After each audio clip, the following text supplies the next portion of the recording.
Hello everyone, how's it going? Hope you all are having a wonderful Friday. It is pretty crazy around here. We are prepping for Gen Con and it is a mad dash to get everything all sorted out.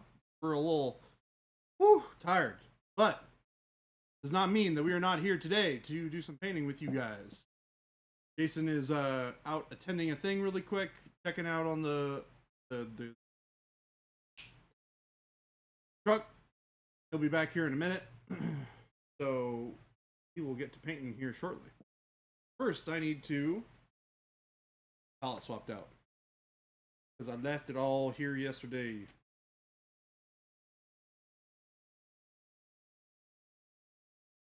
How's it going? Paint Liquor, Dragonfire, Phoenix.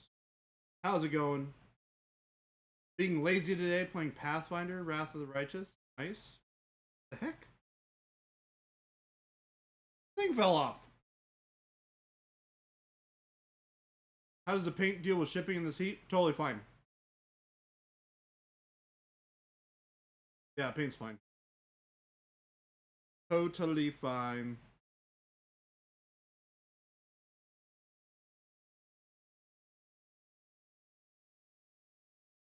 Saturate. Ready for the weekend. Me too. I got some cool stuff planned. No, I didn't say that, Phoenix. Royal? Sure. Probably, maybe. I don't know. Oh, I didn't see you in the chat. Did you say something? I can't see who the viewers are in the chat. I can only see who chats. And I don't have anything from you in the chat currently. But hi Mo. How are you? I'm working on getting your thingamabob shipped out.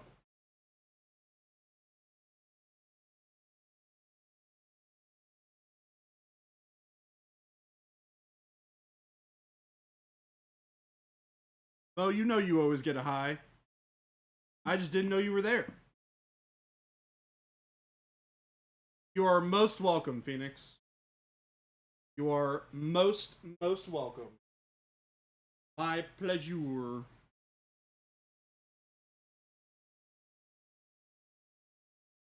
Station real quick so I can actually get around to doing painting stuff. Wait for Jason to show up. What do you guys all got planned for the weekend? Anything fun? Cool Pack, 24 months. Well, huzzah, huzzah. How's it going, Cool Pack? I'll just throw back my legs here and pollute my britches with delight. Oh, you are a staple of the community. How could I not say hello? You're around here all the time.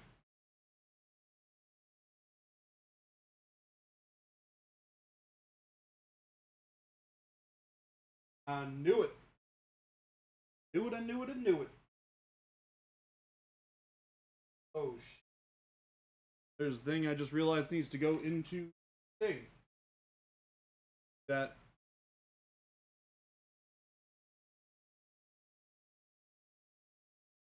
Blue.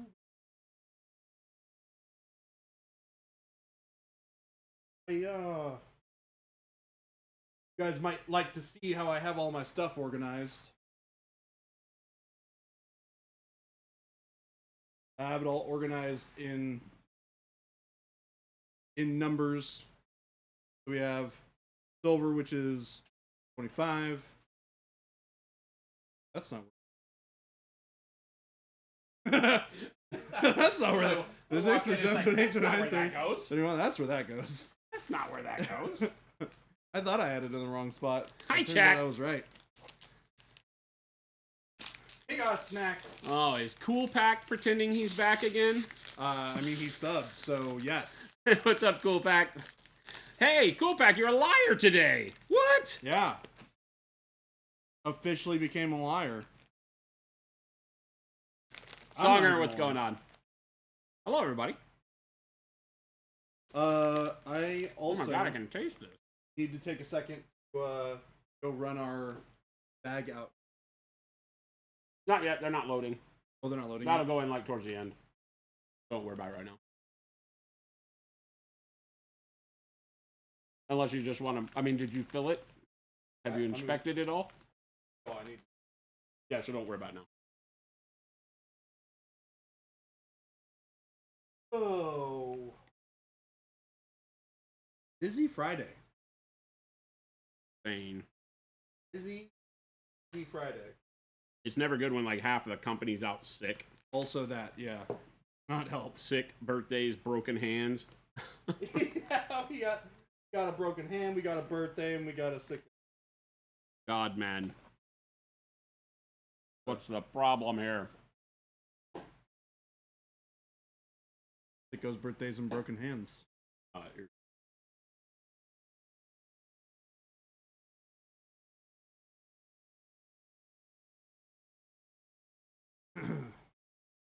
We'll make it work. 200 Tudor style village tiles. What?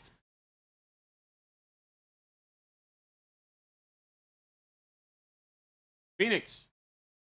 Hopefully you're talking to Baby J. I didn't help you, did I? Yeah, no, I helped him. Because I don't remember. No, Not that I didn't, but I don't remember doing anything. It was a question about the iron or the forge hot iron. Oh. Yeah, that's right. I responded to.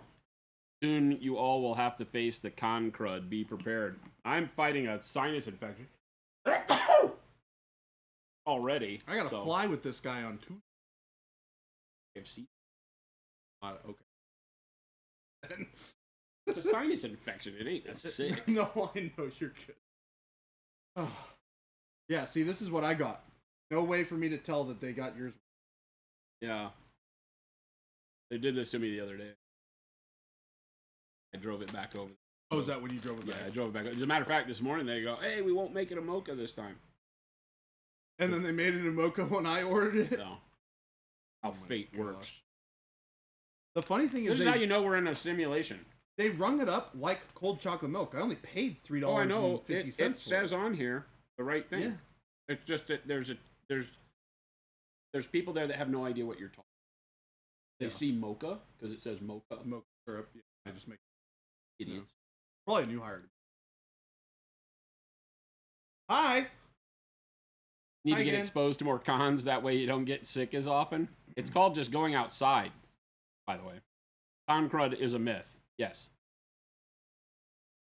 Well, it's not a myth. What it is a bunch of people that are normally introverts that stay out of the public, and then they go into the public and wonder why they get sick. Yeah.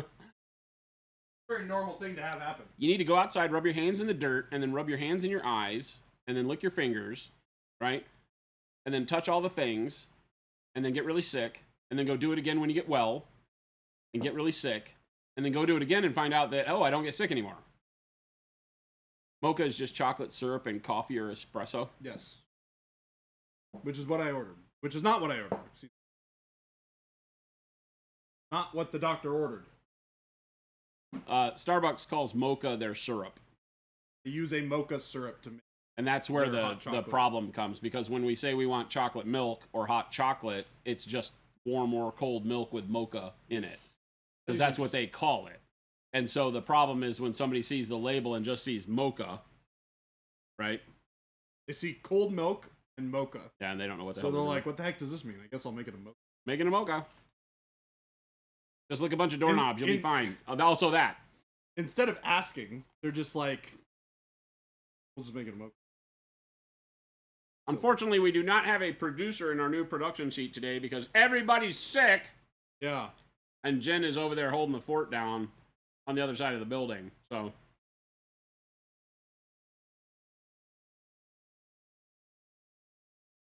how's everybody else doing? Tired. You're tired? Yeah. Why? Running around, moving, and checking all those boxes.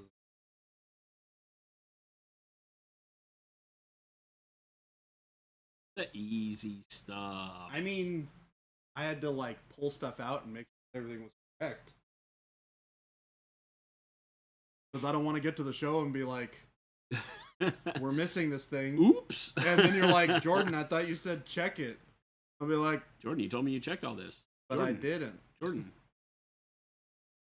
Please define check. But now I can say that I did.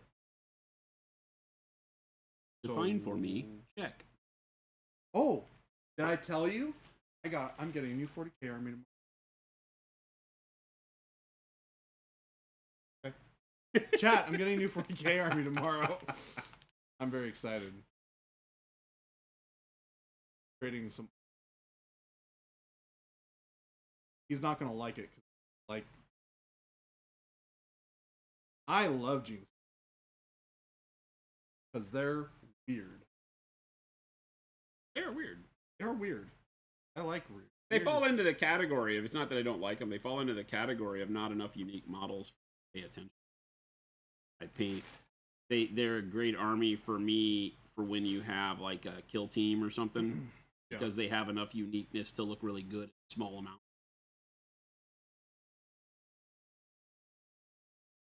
But lots of big. They have a lot of cool character models. I really like their view. Like the bike. Because they're literally like dudes on like dirt bikes. Dirt bikes. bikes. Mad, very mad. Yeah. Not Chaos Phoenix. It's worse? It's a bunch of traders. They're just traders in a way. So I'm seeing a theme here. Oh, they are. Yeah, they are. Definitely traders. Yeah, they are definitely traders. Well, hold on. Okay. Against their race. Are you a traitor if you were born that way? You are a traitor because you're a traitor against your entire species. If you're a spy, you're not a traitor. Yeah. Because what's allowing you to spy is that but being a traitor. Yeah, but if you never intend. Yeah, you could have just stopped at the yeah. Yeah, Law Dog, I'm getting a big old pile of bolts. That's awesome. It's awesome that you're getting to trade some old crappy models for it. Yes. Well, they're not crappy models. It's like a painted Star Wars Legion armor. Oh, Legion. I thought you meant Legion from War Machine. No. I have 0 War Machine left except for the only thing I. Oh. I was very excited for you a minute ago. Now I'm just excited for you. Yeah. You're like, wait a second, you got rid of old War Machine models? For something you can use? Yeah. Good like, for you. You won. I'm just throwing away War Machine right now. When we moved, I threw away, I don't know, thousands of dollars of garbage. I managed to get rid of and actually lucky. It helped that I was part of like a pretty active. I don't care to go see who wants and to deal with who wants and to do the whole thing. So garbage was. That's not 100% true. I brought quite a bit of it here to the office in boxes so that people can have it as models for painting when they test something out.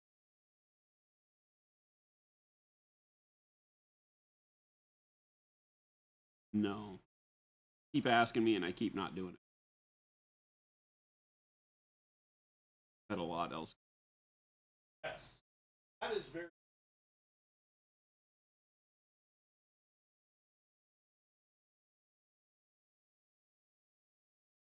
Dad, I think the bad news from yesterday is we've had to put the matte varnish on hold. The humidity here from the haboob, the monsoon, showed us a chink in the armor of the matte varnish, so only gloss varnish will be being released with the new Signature Series sets. And we will be following up very quickly, letting you know on the status of the matte. And the matte will release as soon as we get it worked out. It's not a huge problem to work out, but it will take time. So bear with us as we go through that whole process. Well, huzzah, huzzah! I'll Well, just huzzah, throw huzzah. back my legs and pollute my britches with Rev, delight. 5/21. You can't throw away any War Machine because it never got delivered. Wah, wah, wah. What? How did you not get it delivered? Did it get lost in the mail, or are we talking about like some? There wasn't really War Machine Kickstarters.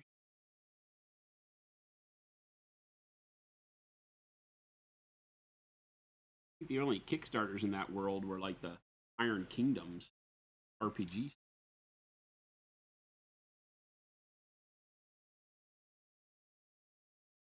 I was a huge lover of all things War Machine, man, for years and years.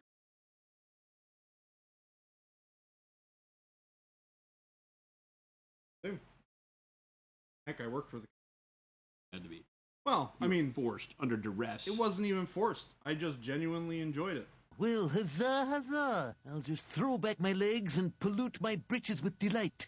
Rancid, what's going on? Rancid, 36 months. And Rev says, why am I here? I have no idea, Rev. You keep coming back. You love us that much. Rancid also... Everybody's hitting, like, big exactly numbers. half months, or half years, or full years. Big numbers. No whammies. Whammies, no whammies, no whammies.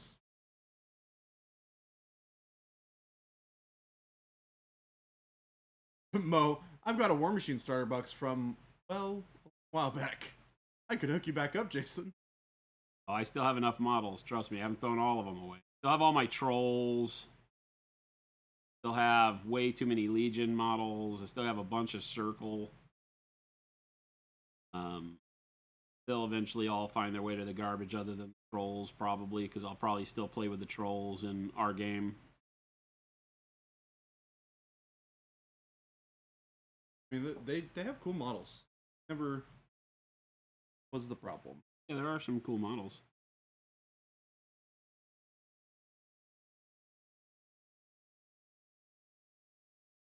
And I see the new Mark IV models being painted from their hired studio painters now. Contract painters. And there's some really neat models being done. But, you know, it's too little too late for me. I'm done with that property. We've moved on, especially now that we're making our own games. Now there's not a chance, I don't think, that I'd go back. Never say never, but...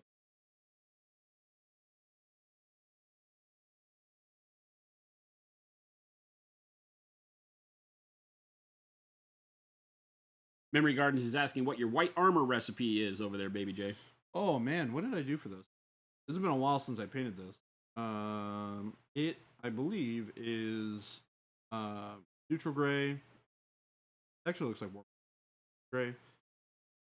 With some bright gray. Or, sorry, warm gray. Bright warm gray.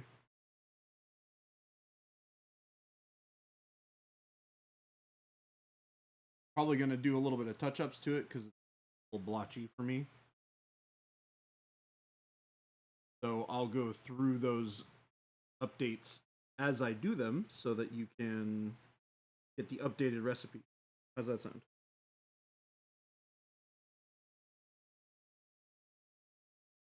Needed a little bit of touch-up.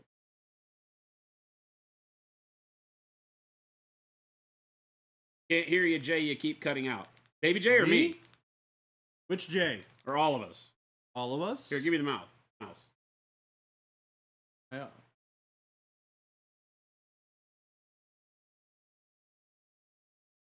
Mumble J. Baby mostly? A baby J. Filters.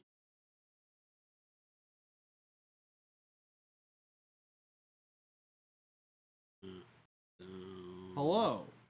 Oh, yeah, it's not quite in the yellow when I talk. Hello, everybody. My name is Baby J. We are testing the audio. How does it sound? Can you hear me good? That's a physical thing. Rah, rah, rah, rah. That's not how you test a mic. I know. Having fun. Oh, this is nice. Yeah. It's almost like the producer desk is pretty cool. This is kind of nice. Sounds like Baby J to me.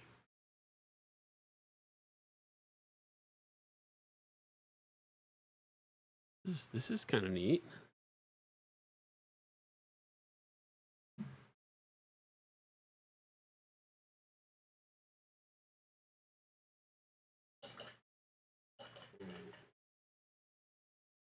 These painting handles are, in fact, my fingers. My middle finger and my thumb.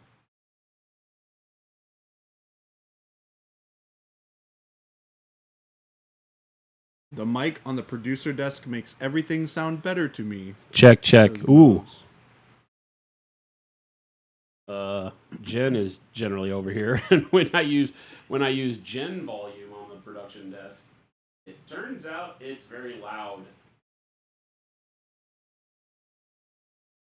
We cannot use Gen volume. Sorry about that, guys.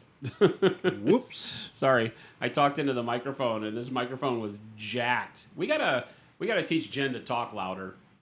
That Jen has to start be a yelling, goal, babe. For this year, we're gonna send you to a vocal coach, and we're gonna get you a more powerful output. More powerful output. Yeah, it's gonna have to happen. It's just gonna have to happen.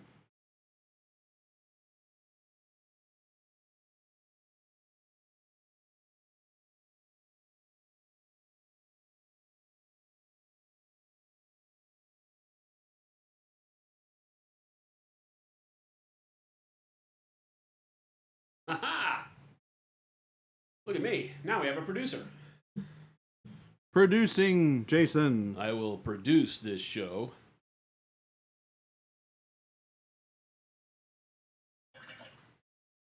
Today is not that day. No, it isn't.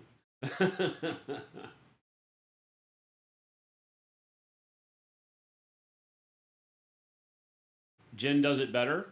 What are you talking about? Wow. Look at me. Look at these guys throwing shade. I am like pure sexy over here. What is my production corner color? Red, anger, yell. Red works. I can just do it for whatever color Baby J's painting at the time. Green would work. Right now it's this blue. Right? What about white? I'm about to paint white. All right, chat. Here's the new fun thing I get to do is change the color all the time, so that he has to keep on changing that color constantly. There is no white. Well, unfortunately. Let's figure that out then. But there's like a what did I do to make it purple? Oh, is it like rotating? I don't want it to like change color. I want it to stay the color I put it. You dang light. Yellow. Oh, yellow looks really weird. Wow, yellow. Hey, there's white. Yellow, yeah, yellow light on a blue wall is whitish.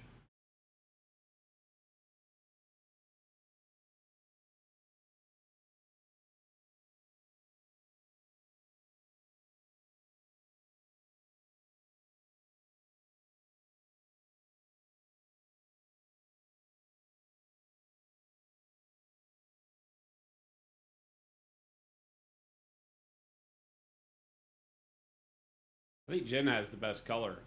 I think the magenta is the one that works the best.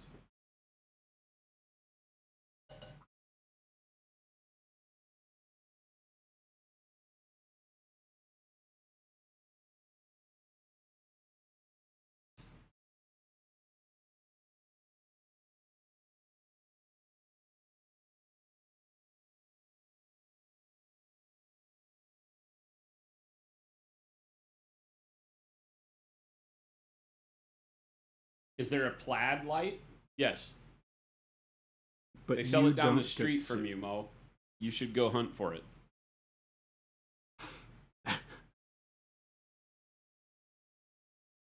Yeah, it's just down the road. Just like over there. Just turn right and keep on walking. You'll get to it. Ladle, what painting handles? The one I was using a minute ago, and I'll go back over there in a little bit. The one I was using a minute ago is one that we're working on. It's one of the production samples that we did here locally with a firm.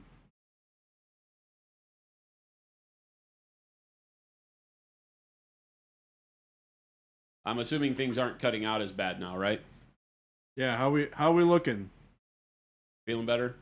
Baby J coming through loud and clear? Yeah? Yeah? Is that the case, chat? You got the headphones over there. You can check. Oh, I don't know. I don't want to listen to you up close and personal. Don't you do that already? I thought you listened to me. That was loud.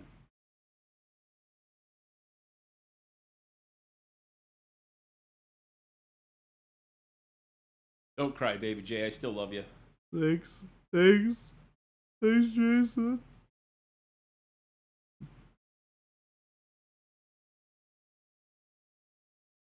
I try my best.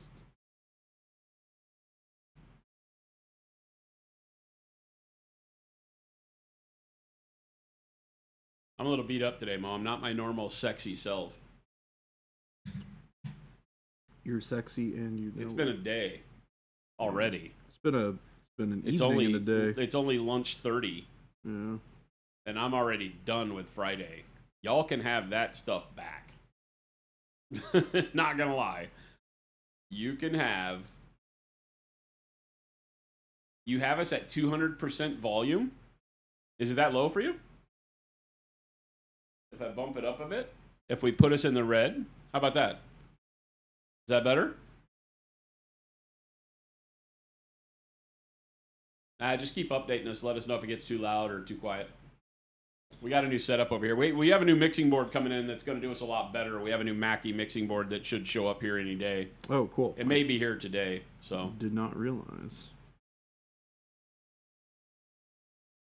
Yeah, everything should have gotten louder. I'm just painting in this reflection, or not reflection, but this OSL. We got a console coming that has better mic pre's on it, so hopefully it'll work better. Yeah, I mean, Mackie's kind of mid-tier stuff. It's okay. It's okay for this kind of production. I would never use Mackie in a studio environment, like a actual trying to be profitable off of recording. The only thing I would use for Mackie back in the day was their near-field monitors. But they make good, reliable stuff for home studio. For the cost, especially. But they do have a new, I think it's a 10-channel mixing console that we got. It's a small one, but it has really good mic pre's on it. You basically are paying for the mic pre's. It also has effects built in, because everything has effects built in these days. So we'll be able to do, yeah, exactly. For small live setups like this and stuff, it's perfect. There's no reason for our situation to buy anything more, because the only thing that it would be getting you is stuff that's really only good in a full production studio setup type thing, or when you have multiple loadouts that you have to account for, like if you're changing instrumentation every day and things like that. But our room never changes. It's like once we get it dialed in, other than maybe somebody with a quieter voice coming onto a particular microphone, nothing ever changes. It's not like we have people changing the drums and the guitar they're playing. Or, hey, oops, saxophone player. We should have a saxophone player. I was just about to say, when are we hiring the sax player? I feel like we should have a saxophone player. Does anybody know how to play sax? Anybody? I'm sitting here wondering why Obi-Wan became the guy, the general with the blue skin. Because there's a blue lightsaber right up against his face. That's why. You went deep in on audio setup for your old streaming setup and realized you didn't need that much? Yeah. No, the big difference between recording gear once you get to a particular point is the adaptability and the range, like the amount of headroom you have on a preamp for being able to plug in multiple types of instruments or be able to adapt to multiple racks of gear being plugged into it. That's where you start seeing the quality and the cost go. If you know what components you're going to be using, like we do when we're streaming, or if you're in your own home doing a stream, or even if you're recording and you know you always have the same guitar amp and microphones and all that, you can reduce your cost a little bit. But I would never go below whatever you'd pay for like Mackie or a good Yamaha setup, probably. There's a bunch of things out there, but they wind up being noticeably worse quality. If you buy like the Whoozy What's It Chinese mixer.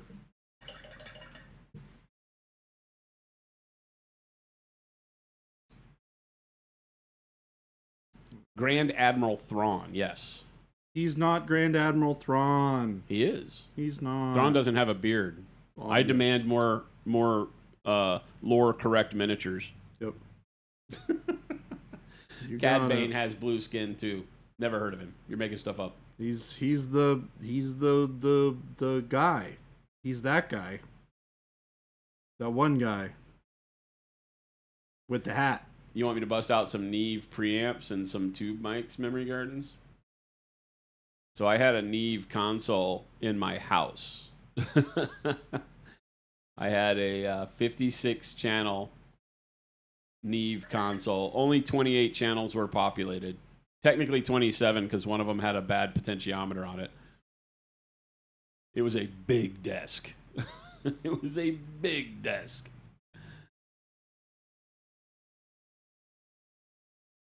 Yeah.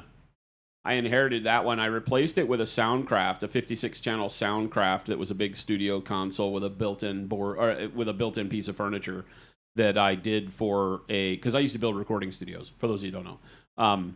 And I inherited a bunch of old equipment when we would redo like B rooms, and they'd have a desk, and it would be loaded with various channels in it. If you know anything about the old like Neves and Soundcraft boards, they were like modular. You'd put in a channel strip at a time and build it up how you needed to. So it could be any number of channels up to the desk size, and they'd have a patch bay and all sorts of stuff in them. So I inherited a Neve for very low dollars at one point in my life, but it was on its last legs. It had a really bad power supply. It was noisy as hell. It needed the kind of work that I couldn't afford, nor could the place that owned it afford. So they had it replaced with a digital Pro Tools setup at the time, and which was also expensive, but they were going into the new age. And so I was able to get that. That was from a place down in Austin, Texas. And then I did a studio build out for Ion Storm. I've talked about it on stream before. John Carmack and I forget what the other fool's name was. It was part of id.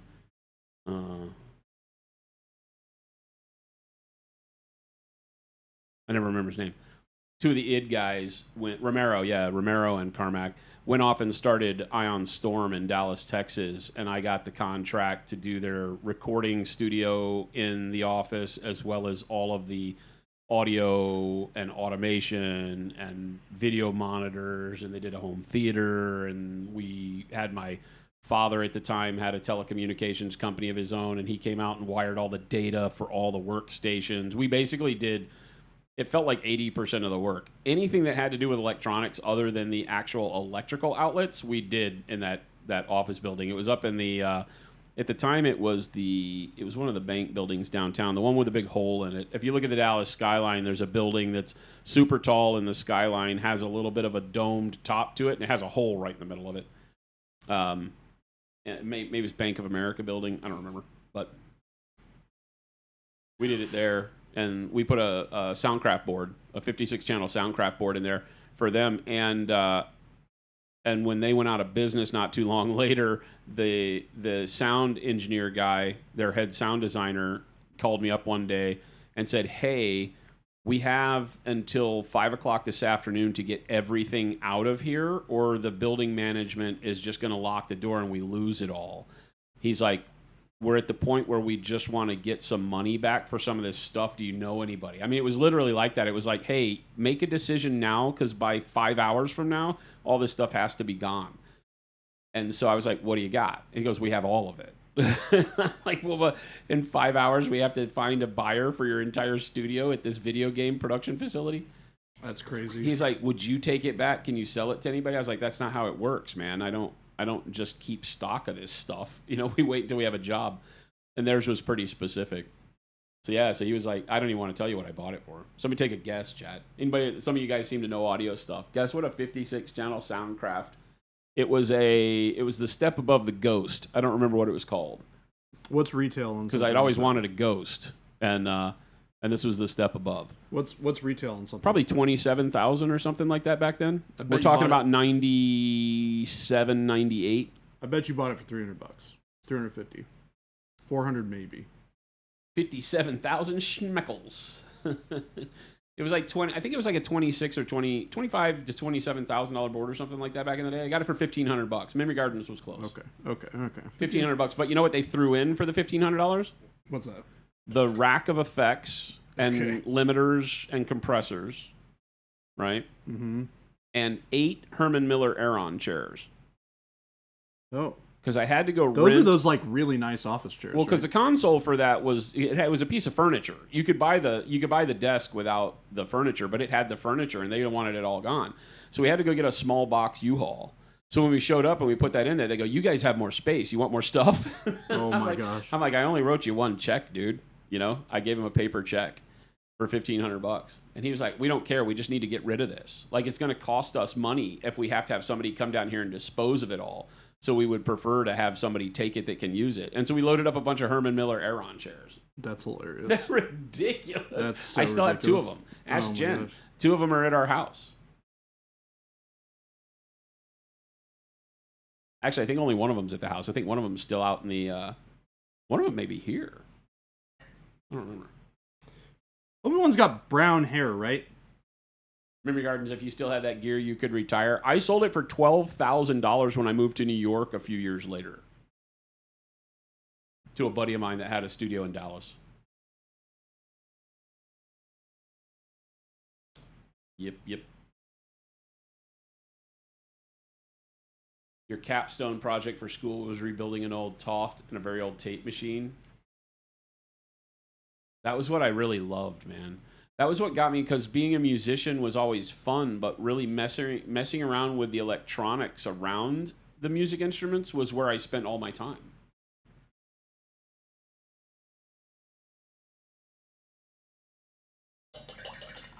Paint Liquor says, yeah, lightish brown. Okay. I think we can work. What was that in response to? I asked what Obi-Wan's hair color was. Oh yeah, like dirty brown, right? Yeah. Or dirty blonde. CM Dower says, my ass has been planted in this Aeron daily for the past 12 years. It's still holding up great and super comfortable. Yeah, It's like the benefit of those chairs, right? Is they last for freaking ever. Yeah, I think I kept 4 for my home studio, and I sold 4 to friends for super cheap. I can't remember what they were. Somebody tell me. I think they were like $800 at the time. That sounds right. Sounds about right. Yeah, Because I think now they're like $1,200 or something like that. $1,200, Yeah, I think they're like $600 to $800. They were the ones that were cloth covered arms and had all the lumbar adjust on the back. They didn't have a headrest, so they were, I don't know. I think they were like $800. Yeah. So I got 8 of those for basically free. I mean, for $1,500, I got a 56 channel board and 8 Aeron chairs and a rack full of equipment. That's insane. It was so stupid, man. I felt so bad. This guy was my buddy by that time because we had worked with those guys for a lot doing that work, and they screwed the pooch, excuse my French, but Ion Storm messed themselves up by not delivering their games on time. Ugh. They made the original Deus Ex, right? Yeah. Which wound up being a huge hit once it left Ion Storm. Yeah. And I think that was Carmax. And Romero's thing that he was doing was Daikatana. Anybody remember this game? And the other guy that came from id, there was 3 of them from id that went and started that. They got a bunch of money from Eidos. So Eidos supplied them with a bunch of millions of dollars. Okay. They took this stupid office at the top of the bank building in downtown Dallas, Texas that they didn't need. It was overly huge. Okay. They built it out at the highest finishes. It was stupid. They had Good job, like guys. bedrooms with bunks in them so that their people never had to leave. They had a home theater that we built for them in there so that when their people were there, they could enjoy like awesome The surround comforts sound. of home. I think that home theater that I built for them was probably like $120,000. What the fuck? You know, and because they wouldn't. I was like, dude, we could just literally go to Best Buy and get you some good stuff and it'd be fine. And they're like, no.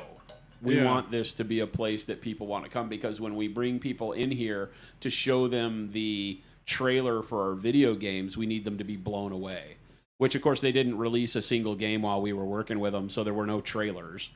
So it's like, They had a deal where when you came in off the elevators, we built a system with IR tracking that would know your path of direction. It was these lasers that, or IR, that would know you trip this sensor, then this sensor, then this sensor. It was 3 sensors. Yeah. So it could say path of direction and whether or not you were loitering in the reception area. What the heck?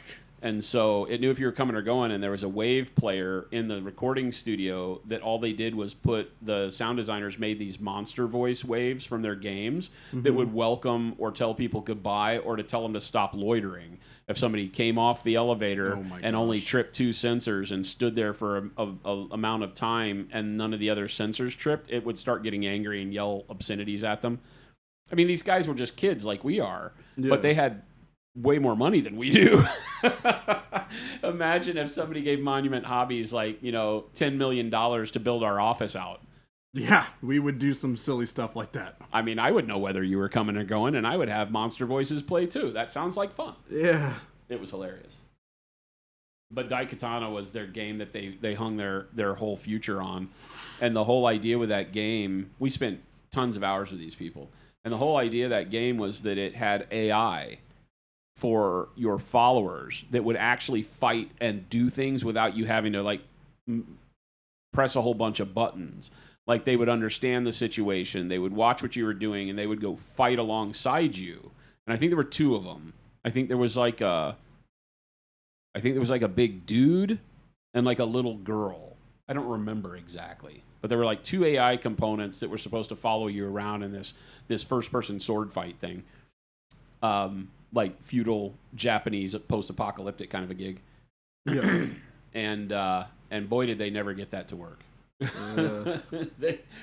They did not ever get that to work. I don't think that game ever saw the light of day. It was one of those where they would kind of like Star Citizen. They would show you that everything is great and glorious in the world. Please give us money. Yeah, and then but it was back in the day before people had realized you could get people to spend money on things that don't exist yet, really. Yeah. Well, I mean, Ido spent millions of dollars on stuff that doesn't exist, so I guess that's not true. But they released an RTS from maybe somebody with Google in front of them can look it up, but Ion Storm released an RTS that didn't get a lot of acclaim. It was kind of at the tail end of those StarCraft-style RTSs being relevant. It was kind of like Command and Conquer, Tiberian Sun style. And it was neat.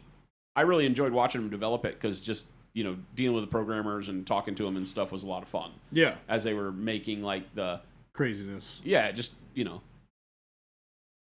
but it was silly. It was silly to watch them. This was in the heyday, right? Those guys had made Doom and Quake and were just the darlings of the industry, and they got so much money on promises. They hired so many people, and I swear within 6 months we're firing all of those same people. It was so sad. That's really, I mean, Daikatana is on Steam. They finished it. Oh, did they ever release it? That's crazy. I never knew it got released. I thought all that stuff fell apart before they finished it. Neumann Mike Prees. Now there's more companies. Like, now you don't hear about Neumann Mike Prees anymore. Now it's, I forget what it is. On PC and N64. Holy hell. N64? My God. This was CM Dower with the Wayback Machine. Memory Gardens coming in and driving it home, punctuating it. Rev says, Baby J, what are you doing right now with mixing is by far my favorite thing to do with PA colors, then glaze it all over my model. Yep. Yeah, I'm just making some like weird colors that are kind of like blends of the blue plus the hair color that I'm mixing up so that it kind of feels like it belongs. It's like a faded, because like hair wouldn't normally do this, but I'm making it do this so that it looks less weird, because hair is really reflective, so it wouldn't do like a more gradual transition like this unless there was no light, or very little light around. But I just want to do it because it's easier than trying to get it done the other way. No, I think it looks good. Yeah. One of the things you have to remember with hair is that there's a lot of space between strands. Yeah. And so there's a lot of places where light goes in and just gets totally absorbed. So whereas the oil in hairs makes it reflective, the space in between, the negative space in hair tends to seem like absorptive. It's not absorbing, but light is getting lost in those open spaces. So length of hair has a big thing to do with it. If it's matted down or not, things like that. But you guys should be paying attention closely to what he's doing, because he's going through, and if you can see on his palette how he's taking the colors that he already had painted Obi-Wan's face with, mixing them with the blue of the glow that he's got, and then kind of going in and glazing and mixing and matching and pushing it backwards and forwards so that you get the feel of light spilling over all of those colors, which is really cool.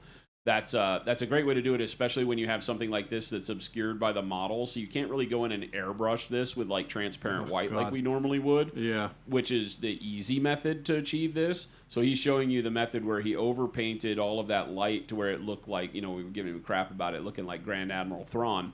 But you go back with that really bright blue and turn the whole model that color and then glaze those undertones back over it. Looks fantastic. Well, huzzah, huzzah. I'll just Hershey, throw back my legs. Huzzah, huzzah. Thank you. Yeah, and you'll notice that I brought the highlight over to this side of the face, but you can see some of that pink on this side of the nose is still there. That's because this light, it should just be dark back there, but the light here will make this dark in here, and the eye socket's going to be a little bit darker, but this cheek and this part of the head is going to catch this light that's being emitted from this part of the lightsaber, right? Because if you think about it, like, light basically travels in all directions from its point of origin. And the further away you are from that point of origin, the less it's going to show up on you. So... Can you get more zoomed in? I can't. I'd have to punch it in, but we don't have a punch in on this side yet. I need to make a punch in for Baby J. Yes, we do. That's the thing. I forgot to mention it when we were doing stuff the other day. I can go to the other side and do a punch in. Ray Silver, that's too many months, man. 76 months. That one. Ray Silver works for us. I won't have my palette over here, but at least I can do the punch in. Or if you want to do the punch in.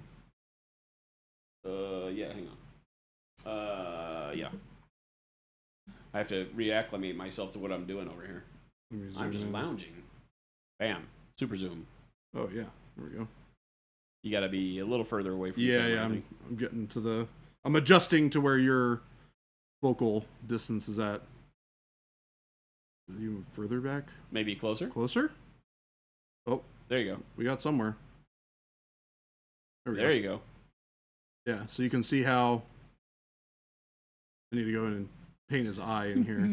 Mo says, did you strong arm your employees to sub? That's a requirement for employment at Monument Hobbies. You sub to our Twitch or else. I'll just throw back my legs and pollute so I need to paint the back side of his beard over here. But you can see it a lot better. And Hershey, thank you again. That transition, how this side is really bright and white. It's almost the same color as the lightsaber. I missed a little bit of skin tone in there, so it gets a little bit of that kind of skin tone color reflecting off of it. Because colors are always going to like absorb a little bit of what they reflect of what they're reflecting from. So they're always going to be a little different than what they're being reflected from, or what their original color is. Unless it's something like a mirror or a sheet of glass or a chrome polished surface that's going to perfectly replicate that. But yeah, you can see on this side how as I turn the face away and we get to areas where the light's coming from something further away, there's less of that reflection on this side of the face. Because basically I can go, this light source is going to come at this kind of angle, right? It's still going to cast light on his face, even all the way out here. So it's going to go boop, boop, boop, boop, boop, boop, boop, boop, boop, and it's going to catch. Rev, yeah, he'll have to do the same thing across all the arm and armor panels, too. Yeah, the weird thing is white doesn't really reflect in the same way. Because, like, this is another thing that we can talk about is there are certain types of color of material that will not reflect things in the same way that other colors will. For example, white doesn't really reflect color off of it very well. especially when it's not, especially when it's in a ambiently lit air environment, right? Let's see here. Purple will not. Is it what? Purple won't. There's some weird light stuff to go on with this. It's like purple won't reflect off of blue very well. Or no, it's primaries. Do you remember which ones that don't reflect off of each other? Well, when you're dealing with additive mixing like light, the biggest problem you run into is that if the surface it's reflecting off of it is either a component of the color of light that's reflecting off of it, it will show the other component, right? Because the amplitudes of reflectivity wind up canceling themselves out to some extent.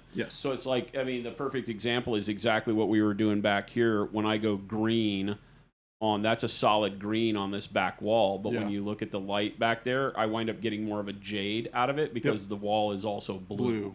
Right? So you wind up having the amplitude of the blue overpowering because it has blue surface, blue in the green, and all of a sudden you're kind of screwed. It's the same thing that happens. That's why I can't really do yellow. Orange either. Right? Kind of funky the way the blue eats it all up. So additive mixing is completely different from subtractive mixing, which is what we do with paint. It's a weird thing to have to think about when you're doing OSL. Well, one of the things we also do in miniature a lot is that you kind of suspend that reality so that you can get the point across, because we're having to prove in a small area what's going on. And if you follow the rules of physics and reality too closely in miniature, you can wind up losing the viewer, because if he right now just leaves the face blue and doesn't put blue on the white armor, then the viewer is going to wonder what's going on. Because not everybody knows the things we're telling you. So don't ever get misled into thinking that you should not or cannot do the glow wherever you want. Just understand that sometimes, you know, especially when you're doing like glazing, right? If he were to glaze blue glow over the kind of khaki yellowish tone cloth he's got going on here, he's going to get a little bit of greenish tone going on, which would not happen if it were light, but it's going to happen as a subtractive blend that is going to go on here. So, but just don't worry about it. Just kind of play it off and do it like you will. Or take an get the opaque point color. Across. You can take an opaque color and go over. That's another thing to think about too, is that sometimes instead of mixing your colors together when you're doing OSL, you just put a color on top of the other and just make it really opaque so that it doesn't change color, because it shouldn't. And then just blend the edges. And then just blend the edges out. Force it to be whatever color you need it to be. Do you mind if I bring my palette over to this side so we get the punch in on Do your thing, do your thing. Awesome. If you want to, I think it's easier to look at. Now that you've cleaned my side, you don't have to worry about all that crap everywhere. That's true. That's very true. You just have a lot of negative space of hair, Law Dog. Are you bald? Did I just give you new terminology to make you feel better? Negative space of hair. Rev says, Fuse, what company did you say the Daikatana creators were from? id. Well, they all moved from id, which created Doom and Quake and Hexen and all that stuff, and they started Ion Storm. ION Storm.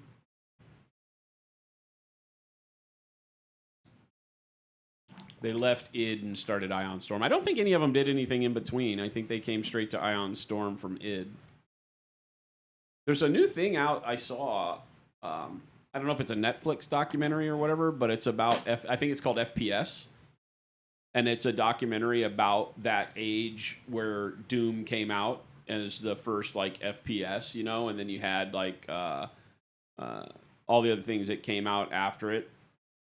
So, seemed like it's going to be an interesting documentary.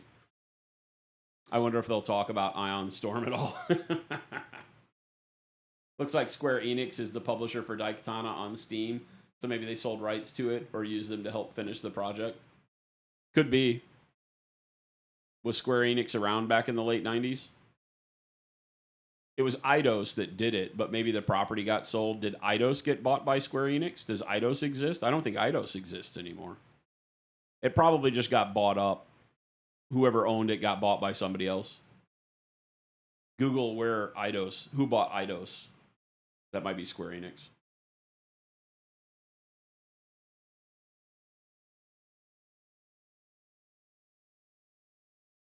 I will bring up Google and guide my own The destiny. Google foo. Who bought Eidos?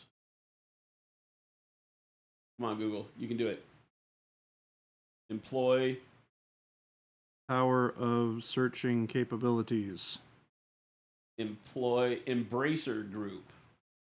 In August 2022, games holding company Embracer Group completed its acquisition of Crystal Dynamics, Eidos, and Square Enix, and intellectual properties Tomb Raider, Deus Ex, and Thief, amongst others. So Rogers joined Embracer and formed an operative group called CDE Entertainment. Okay, there you go. There you go. So Eidos, Square Enix, and Crystal Dynamics all got bought by Embracer Group. So I'm sure they rolled a bunch of stuff up together and things like that at some point along the line. Eidos was really just Eidos Montreal at that point, where I know it was Eidos Europe at one point. That was very recent. How recent? 2022. Oh yeah, that is Last very year. recent.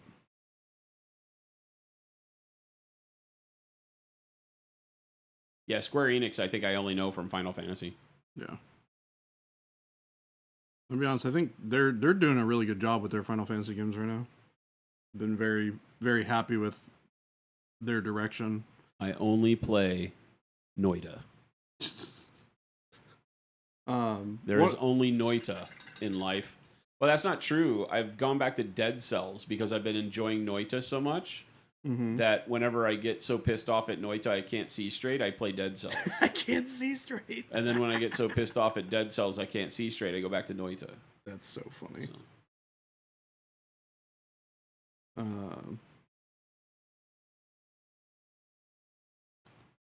Yeah, so I kind of built up, you see this brighter area towards the middle. Kind of following the line along.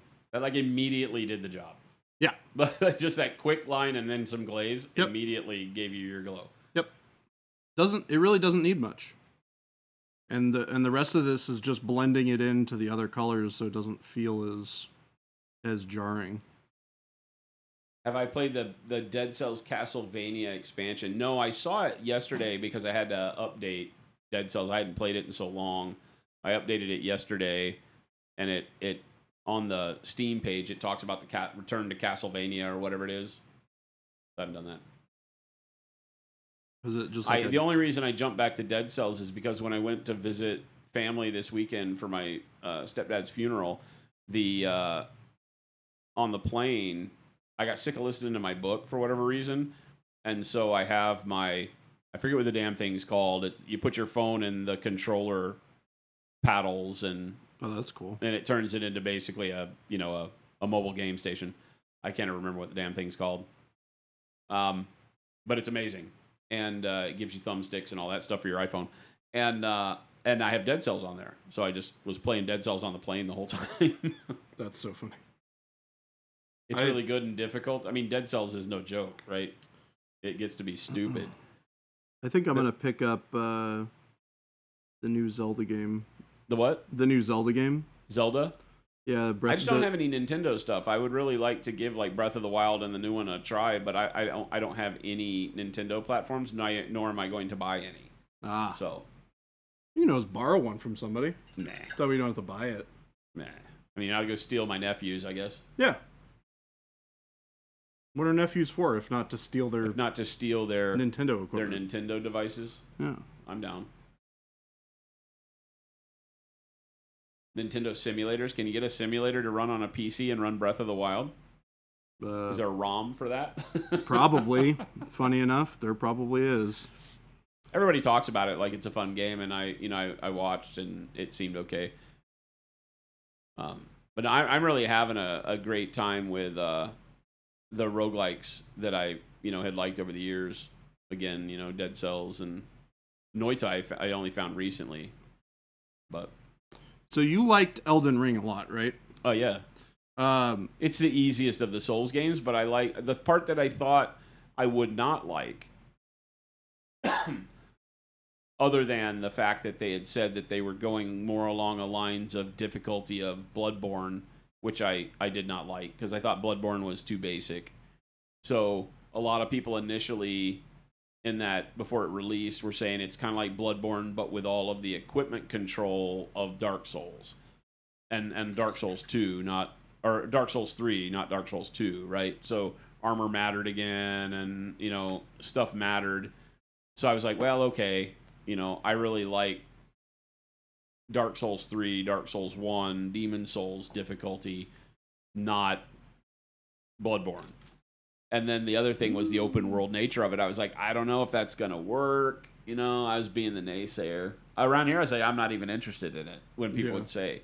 And then a week after release, I was reading some stuff from people I respect, and they were really digging it. People that had the same concerns I did. And so I picked it up, and then I played it nonstop. Did you end up liking the open world aspects of it? Once you get the map filled out, yes. And I did not like the hunt to get the map filled out, to get all of your fast travel points. Yeah.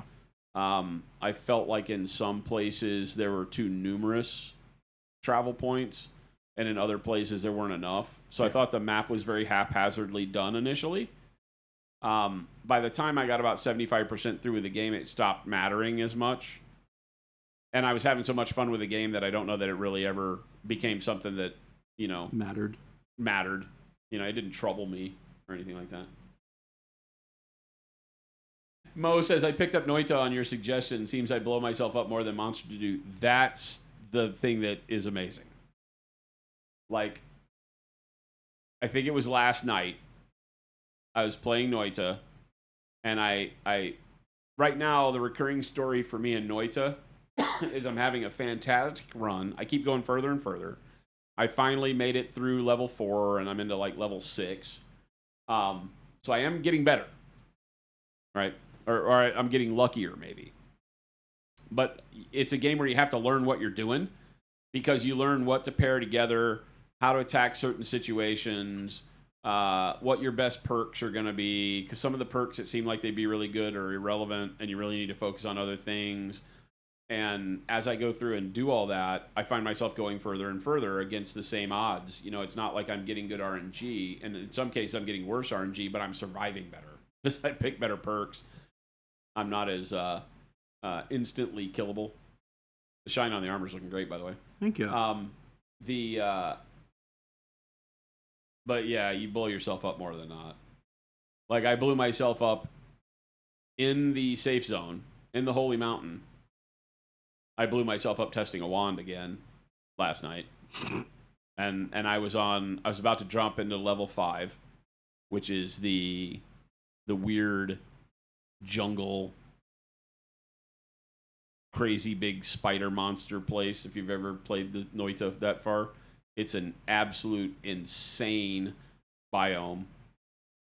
And I was about to drop in there, and I was not happy about it, but I thought I was doing really good. I was like, I have the right spells. I just need to figure out. I had a wand that had like 14 slots, and I needed one that had 15. I felt, because I was putting my spells together, and I needed one more multicast because I didn't have enough quads.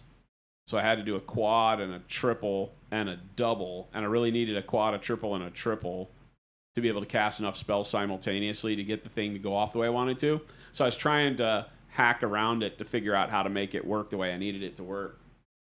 And I finally put something in there that I thought was going to do it, and for some reason it turned the whole thing into an explosion on yourself. No. As opposed to projecting it outward. I've just put it in the wrong order, right? I put this modifier in front of a spell that it should have gone after, I guess. And when I pressed the button, it did like, I don't know, 4,000 damage on me. And I had piercing on my wand. If you know anything about Noita, you know that if you put the piercing effect on your wand, it means that all of your spells, if they come back, will do damage to you. But it makes them pierce through enemies. And it's really good if you have the healing spell, because then you can heal yourself. Otherwise, you can only heal other stuff, which makes no sense. But Omicron, what's going on?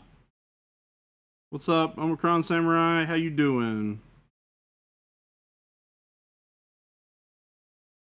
T. Schmidt doesn't pay much attention to the world of financial groups, but you've heard a lot about Embracer. I think I closed it down, but I think Embracer, it said that they were mainly a entertainment conglomerate. It's a games holding company. So yeah, they just do games. Was that the group that bought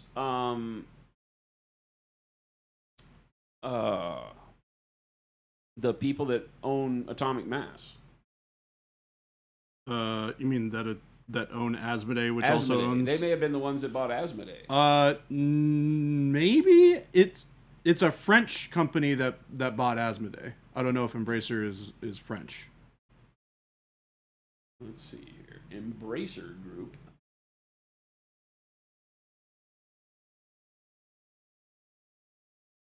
It looks like just video game. They're Nordic. Yeah, I don't think it's the one that owns. That owns. Oh, it says they spawned out of THQ Nordic.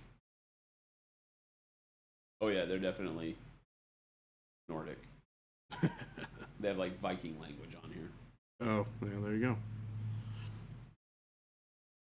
They successfully completed a directed share issue of 80 million new B shares.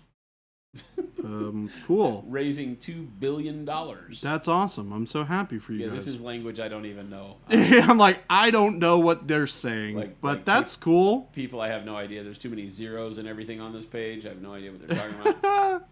They, mobile game. Oh, they do have tabletop games. Asmodee. Yeah, they are.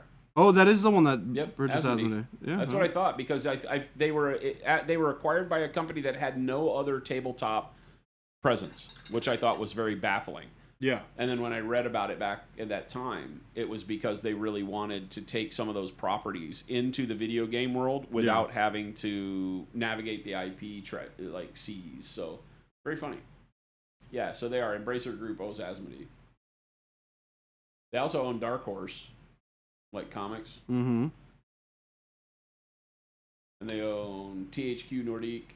So it is a Coffee Nordic Stain, Gearbox, Crystal Dynamics, Eidos.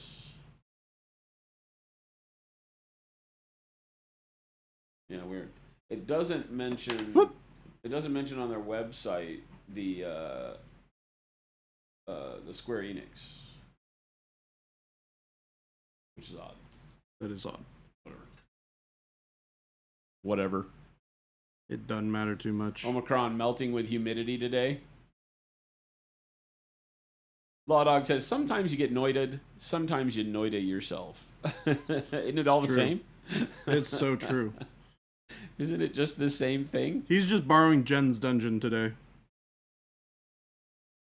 Although this must be pretty chill. This is the production seat. So all of our production hardware is here. Yeah. And Gabe and Jen. Gabe is loading the van for Gen Con with Carter right now. And Jen is having to manage and handle and hold down the whole other side of the building because we have too many people out. So I am producing the show today. And wonderful Jordan is over here showing us how to do OSL on shiny things. On fake Admiral Thrawn. And on fake Admiral Thrawn.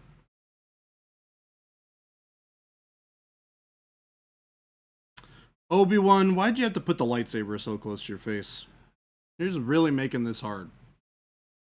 Yeah, it's an odd design concept. I get it. The pose makes sense. Yeah, well, I mean, it's the pose from the movie, right? It blocks a lot of his face when you're not staring directly at him. Yeah. It's like, this is the because I was talking about this the other day. It's like, this is the pose that you want to take the photo of, right? Because it has all of the silhouette. You probably even like here. And it has all the silhouette that you need. And his eye, right across his eyes. Right the most across. expressive part of the face is not visible. Yeah. Get Dallas on the horn. Yep. Oh, I'll tell him about it. I don't care. He was just trying to set up. We're gonna try to do dinner at Gen Con. I give him. Is he going to Gen Con? Yeah. Oh, I didn't think any of the crew were going. He said he asked me if I'd be there, and he said we'd hook up. So weird. I take that as yes. I didn't think to ask him, "Are you really going to be there?" Because he might just be attending. Oh, maybe just attending. Yeah, because I was talking to Will, and Will said that they have like a company that deals with all of the studio stuff. They aren't sending a lot of the studio people anymore. Huh. Yeah. I told him to tell his handler he has to make time for me this time, but to not tell her that because she'll kill me. Yeah. They have a bulldog as a handler for those guys. It was Yeah, funny they do. meeting her. I was talking bad about her, and she was standing right there. Right, I put my foot directly in mouth when you and I were over there at the deal that night. So he was like, "Well, I got to check with my handler or whatever he said is his time management person." Yeah. And I go, "Well, you tell him that this is me, and you know you need to be able to find some time for dinner." And she was standing right there. I don't think that was like a bad thing. She was like, "Oh, would you like to tell me yourself?" I was like, "No, mother." That's funny. Shouldn't there be burns on his face? I would say so. That lightsaber's very close. But he's a space wizard, so he can control whether or not his face melts. It's true. Lightsaber blades have to be hot, right? Not necessarily. Who knows what this I don't know. mystical... Is it heat that's doing it, or is it space wizardry? Probably. I still want to know what makes it only go out so far. And what makes it go further for some people's lightsabers than others? And why are some of them all hairy, scary around the outside, like Kylo Ren, and all the ones are all nice and slick? Yeah, because has anybody shown you the comparison between Darth Vader's lightsaber and basically anybody else in this range? Mm-mm. Vader's lightsaber is like 50% longer than every other model in the range. Oh, really? Yeah, it's huge. Wow. I mean, he's a big guy, which makes sense because the actor in the movie is very tall. Yeah. But so it makes sense that if they're following guidelines from Lucasfilm, that they would make it huge. Yeah. But I didn't know that his lightsaber was also proportionately huge, which makes sense. Yeah. But it is weird. So, but that's not how light works, though. You say it's the focus on the crystal, but that doesn't work, right? Because that's not how light works. They call it a lightsaber. It's literally in the name. Light doesn't have a length that it goes. It dissipates in amplitude over distance based on its intensity. But it seems like the lightsaber would be strong at the start and be able to cut, and then it gets worse at cutting as it gets towards the tip, and then that tip just goes on forever. It just, at some point in time, you don't know. Because, like, from me to you, the lightsaber just wouldn't do anything, but I'd be doing it like this, and you'd have, like, a cat chasing the spot on your forehead, right? Have you seen the meme where it's a like a comic of Obi-Wan fighting against Vader? And Vader's like, we have the most fancy technology in the universe. And they're on the Death Star. And, like, Obi-Wan just, like, flips his lightsaber upside down and just, like, drops it. And it goes through the whole thing and blows up the Death Star. That's what I'm saying, man. They're fighting with these things. And it's like, when you think about it, it's like, whoa, you can't shoot guns in this space station. Like, you blow a hole in the outside, we have explosive decompression. Everybody dies. Yeah. You don't get to shoot holes in the side of the space station. I love Star Wars for that. It's so silly. It's like there's so much suspension. My favorite thing in the world is the one that everybody's going to immediately go to, which is the architect for the Death Star doing the rant in front of everybody, going, "How did I know you have space wizards?" Yeah. It's an exhaust port. That means it blows stuff out, not sucks stuff in. It's so good. It's so good. Once a Kyber crystal is obtained, it's time to construct the hilt. The hilt contains a few vital pieces, including a power cell, an energy core, a focusing ring, right? A blade emitter, and various controls. The power cell or energy core is what powers the lightsaber, and is used in conjunction with the Kyber crystal, May 11th, 2021. Those are just words, man. Kyber yeah, exactly. Don't bring real world physics into my space wizardry. That's why I said I was the only reason we're on this conversation, T. Schmidt, is because you were asking, isn't it supposed to be hot and burn his face? And I said, no, it's space wizardry. It's not really like a torch.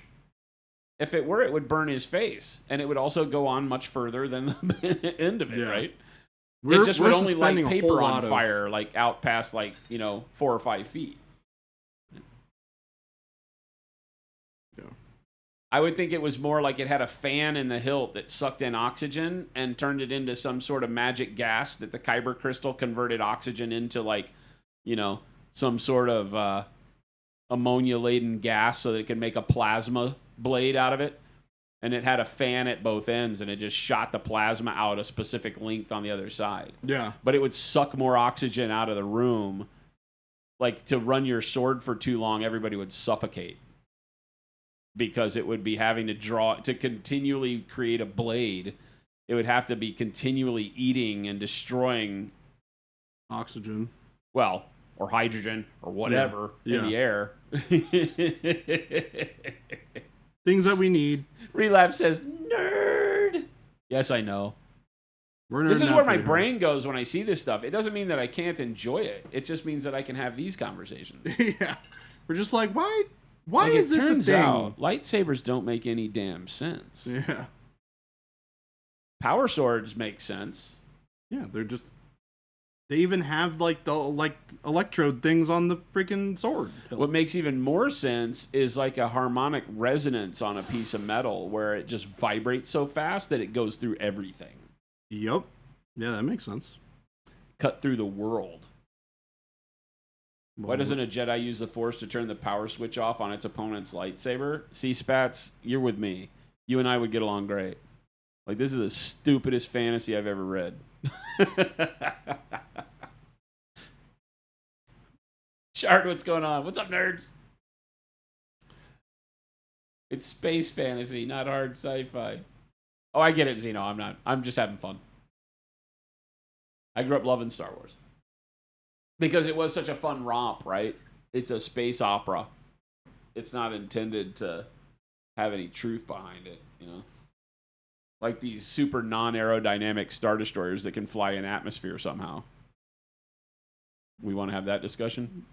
You don't really see them fly in atmosphere very much. Oh, yeah, you do. In every TV series they've done, there's been a Star Destroyer in atmosphere. Like drop in. They fly down. Watch freaking any of the recent shows. There's always a Star Destroyer in atmosphere. That's true. That's true. In was it Rogue One? No. Rogue One was pretty good because all the Star Destroyers were at the hole in the atmosphere that they guarded, right? The portals. Yes. Yeah. They were all in space. Which one was it? Maybe it was one of the new Star Wars movies where they went down to get the planet where the Kyber crystals were mined. There was a Star Destroyer in atmosphere there. the Solo. Oh, Rogue One started it. They were above the city in Rogue. Oh, that was Rogue One. Okay. That's what I thought. I think it's okay to lower into atmosphere. Flying is a little weird. Well, I mean, all sci-fi things that have these monstrosity dreadnought ships do the same thing, right? You've got 40K puts these huge, how does a Thunderhawk fly? Somebody want to explain this to me? All the Space Marine flyers are the worst. Yeah, they're not aerodynamic. They're front heavy. Here, let me show you how to throw a brick. Yeah, it's basically... You can't put wings on a brick, people. Psychers. Psychers. Space wizards. It punches the air, Slow Fuse. Shut up. It's just angry enough. It just stays with lift. Lucy Lawless had it right. A wizard did it. There's always a MacGuffin, right? The MacGuffin is it just works. Why? Because we need it to work in order for this movie to get made. So shut up, Jason. That's always the answer. True. The Space Wolf one is worse. A brick with teeny tiny wings. They're all the same. They're all the same. It's literally it's just a brick, right? Because a lot of people say, oh, they have anti-gravity drives. I'm like, dude, if you have anti-gravity technology, you don't need any of the rest of this stuff, right? Because if you have anti-gravity, then by its very nature, the logic flows to where you have the ability to superimpose gravity to higher levels. So you just have, which they do in 30K, right? And I think they moved the grav bombard and all that stuff to 40K, didn't they? They have these things that basically just make small gravitational fluxes that crush armor. So, you know what the funny one that I really don't need anything else. If you have that, you don't need anything else. You know the funny one that everybody was always like, how the heck is this supposed to work? When, if you think about it, with the rules that very obviously they have that you can see, is the beginning of the second of the new trilogy of Star Wars movies, where they drop the bombs out of the bombers in space. So this We don't talk about that. No. But this actually makes sense to me. So there's gravity in the plane, in the spaceship, right? Let's not figure out why they have gravity. We don't know how they did that. We don't know how, but they have gravity. They have space wizards. Wizards. So if you're dropping a bomb in the spaceship, it's going to go down, right? Because they have gravity. Right. And once it goes out into space... Momentum. Yeah. So it works. Everyone's like, it doesn't make sense. I'm like, makes sense to me. How they have gravity on their spaceship? That's the bigger question. So here's the problem, is that it would continue down on a single vector. In the movie, they continued as if they were in air, and they had the forward momentum of the plane itself, which would stop. Yes. Right? They would only follow one vector, and they were going on multiple vectors like they were in atmosphere. They were moving at this sort of... They would either go in a perfect diagonal, this sort of angle, or they would either go in a perfect diagonal, but they had them in a drop over distance like they were in atmosphere. So a lot of people were bummed out about that. But again, I don't let it ruin my fun. I love that scene. I thought it was a great scene. Yeah. You know, it's only while it's happening. So to give you a peek inside my brain, when it's happening, I don't care. I'm like, this is rad, and then afterwards, I'm like, that was stupid. Yeah. Well, the other question is like, explosions don't really happen in space. You can't combust anything. They do. Yeah, they do. You do. When you have something that blows up, you can create pockets of atmosphere or oxygen to burn or material to burn as part of the bomb itself. Right. It will burn. It will just burn out quick because you will eat your fuel source very fast. Yeah. Well, it depends on the size of the fuel source. I suppose that's true. Yeah. Yeah. Things will burn. They just will only burn in a more finite way because the fuel source is very limited to that specific instance. But you have to have the oxygen to create the explosion in the first place. But that's created from the compound of the explosion is our assumption. Okay. And not only oxygen needs to burn. Remember, all gases have a potential. A lot of gases have a potential to burn. So whenever that explosion occurs, whatever gas is formed from the explosion, the chemical explosion, that will burn. Okay. So it will only be a flash because whenever the fuel from the explosion is eaten up, there's nothing left to burn. Right. In the vacuum of space. So it's a chemical fire. It doesn't actually need oxygen to sustain itself. Yeah, exactly. Okay. Samson Arts. What's up? Sam's a big nerd. Yeah, he would love this conversation. there's one thing that Sam loves. It's talking about nerd stuff. Yeah, we're having a pretty serious sci-fi physics conversation on Friday. What is going? We're talking about space wizards and anti-gravity. Yeah. And why no movies work. Yeah. Movies are stupid. I mean, we can talk about how The Expanse gets a lot of it right. We were talking about how Christmas Story is false. None of that could ever happen. You can't technically shoot your eye out. What's going on, Sam? Big man Sam. How's it going, man? How you doing? Hope you had a great show. Welcome, everybody. Hello. My name's Jason. That over there is Sexy Baby J. Hi. Wait, I'm the smart one, remember? Today you have to be both. Oh, okay. I'm a little under the weather, and I'm over here in the producer desk. Running things. Running the things. Doing the things. What's up, everybody? Shard, are you having a stroke? Welcome to today's Friday stream. Hope you guys had a good one. Sam, how's it going? Exactly, Sam. That's what we're doing.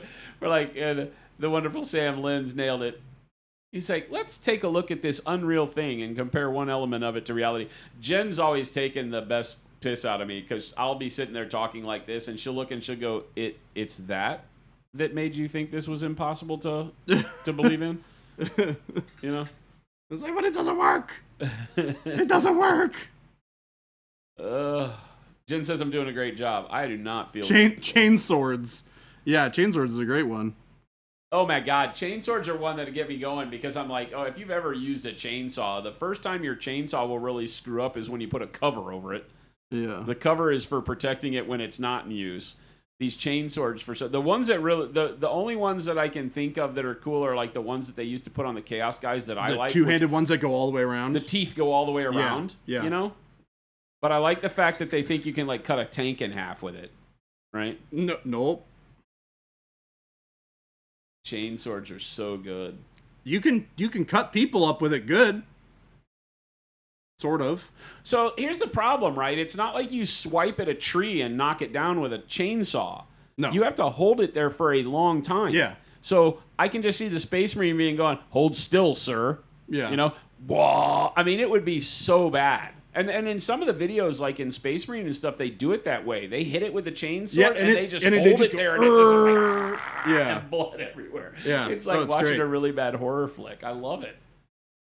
I love it. Not if you're Ash.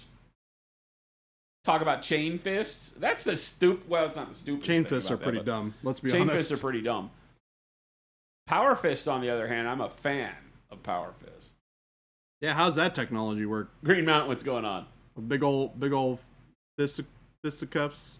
Well, see, now, Avian, I could get that they make a chain that's like, it's unobtainium, right? Like, it's hard to blow up and break the chain on the chainsword and the teeth and all that. They've already said they make all these other materials that are, super amazing unobtainium. So I'm okay with most of that.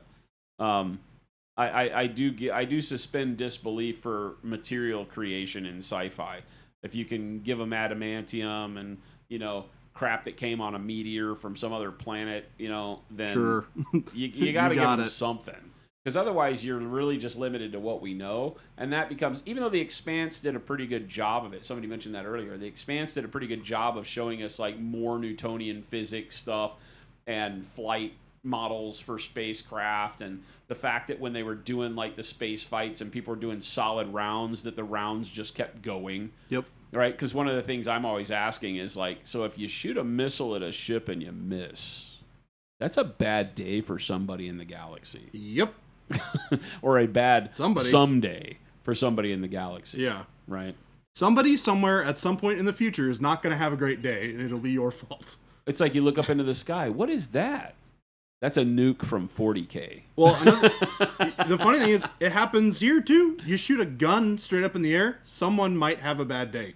Well, that's the thing. Well, okay, so terminal velocity of a bullet on the way down is actually not as bad as being shot by the gun. No, but it's not great. Because you're talking about the terminal velocity of the weight of a material versus the explosive I suppose that's true. Speed. Because it loses all of its... And it's not very heavy. It's the same as if you say, hey, go stand 5 miles away and I'm going to shoot this gun. Yeah, that's true. It's not going to get to you because of drop, most likely, right? But if you just fire it up in the air... Now, there's a lot of people that have like dropped pennies off the Empire State and watched it like crush a brick and things like that. But it's really not the case. I mean, I think that Tested or Mythbusters was doing stuff like that. Yeah. Because there's a terminal velocity with Earth gravity. I'd be curious with what a particular thing can fall. How bad it would be. They did that test where a guy jumped out of an airplane with only a suit jacket and survived. Because you can decrease the terminal velocity of a human body with enough drag that he was able to do it with a suit jacket and land.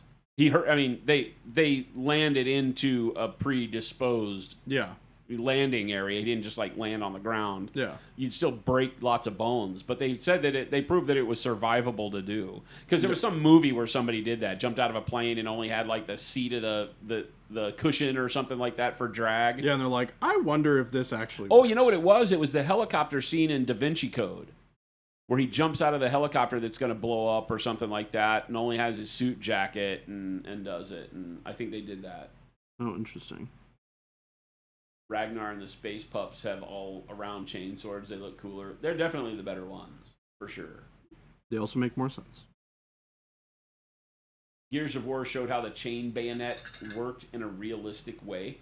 I mean, yeah. Ish. Sam says, with the chainsword, possibly just pull forward out of the bearer's hands and fly across the ship. I would assume that they're strong enough. It depends on your to grip, keep it. right? I feel like that's where you got to have it, like, encased. Yeah.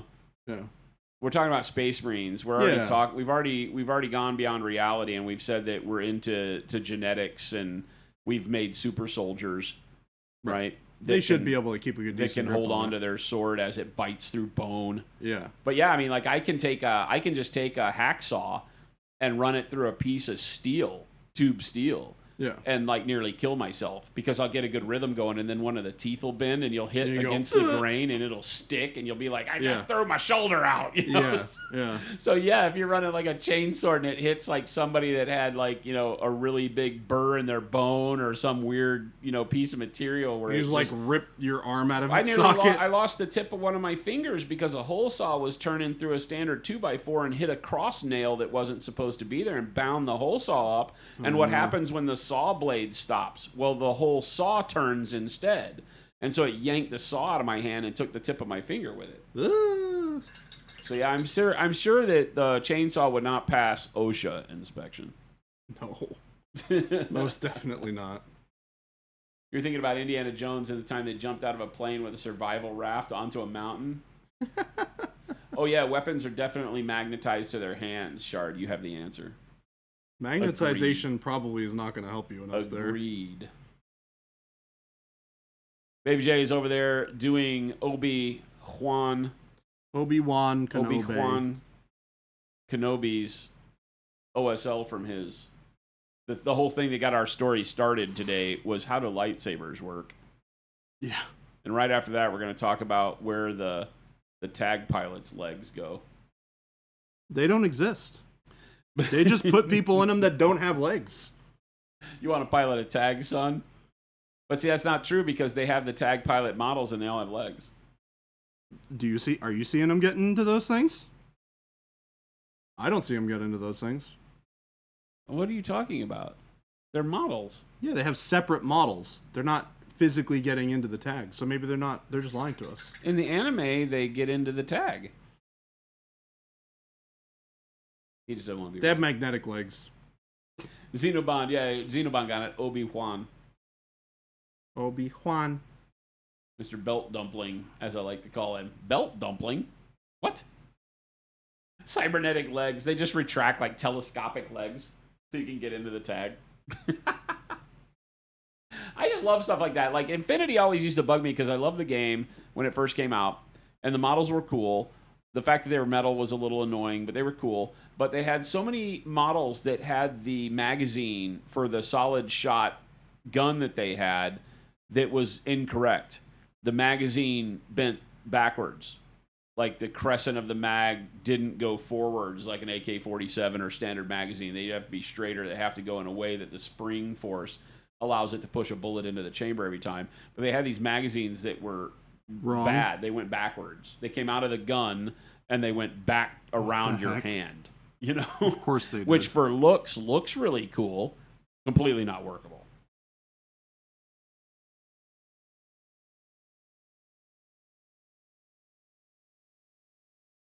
Oh, Obi is Japanese for belt. So Mr. Belt Dumpling. I get it. Winner. That was a deep cut, Avian. Deep cuts. That was a deep cut. Japanese was not a language offered to me as a young child in school. I probably would have taken I took German. I Which took has German served too. me exactly none in my life. I did not get great grades. Until we decided to come out with a signature series for a couple of German dudes. And now I can almost tell what they're saying bad about me when they're around. Wow, Tomato also took German. Did your German class force you to have a German name? No. My German class forced me to have a German name. Really? Mein Name ist Volker. Volker? Yeah. Yeah, my... Volker craze. When did Schmetterling you... is the best German word. What, Kratos. What year did Huh? you take it?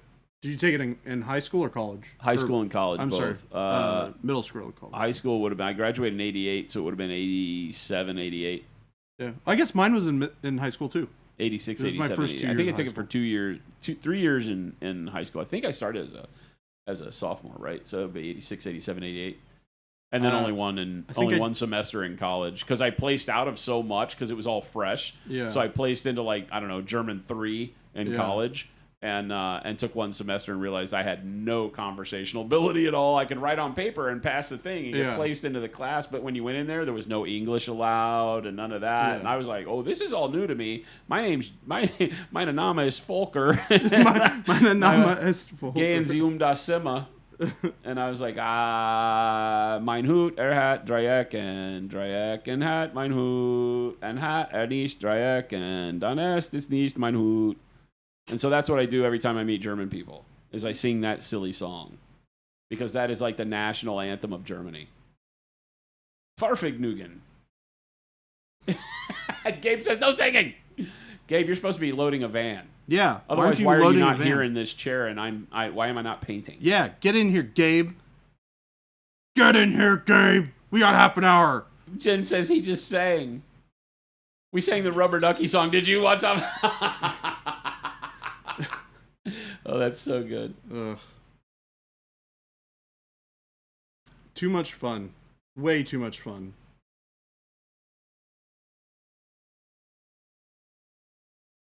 We sang the Rubber Ducky song. Oh, Jen's going to clip me doing the tri-corner hat song. Hey! What about Come paint, Gabe. I'm here. What about Farfignugan? That Come was paint a with Volkswagen us. made up word. Am I painting? Yeah, come paint with us. Jason's painting. And I can Jason's chilling. Jason's That chilling. man doesn't want to move. Paint on what? Would Hey, it paint Gabe, like would this? you be a kind sir and bring me my drinks and my snack? Or we could turn this into a podcast for the last 25 minutes of stream. No, you got to finish your OSL. You're doing a great job. I mean, it's kind of like done. Jason, it stresses me out that you constantly have this water bottle It open. it does. Also, I constantly what? silly You just Starbucks. leave it open like this. Why? Because it, Yeah, just knock it over. yeah, Somebody would knock my water bottle over? Someone could. on What accident. kind of happen. evil people do you think exist in this It world? could Many. happen. What There kind are of many psycho of them. just knocks over a water bottle? Is this yours or Jason's?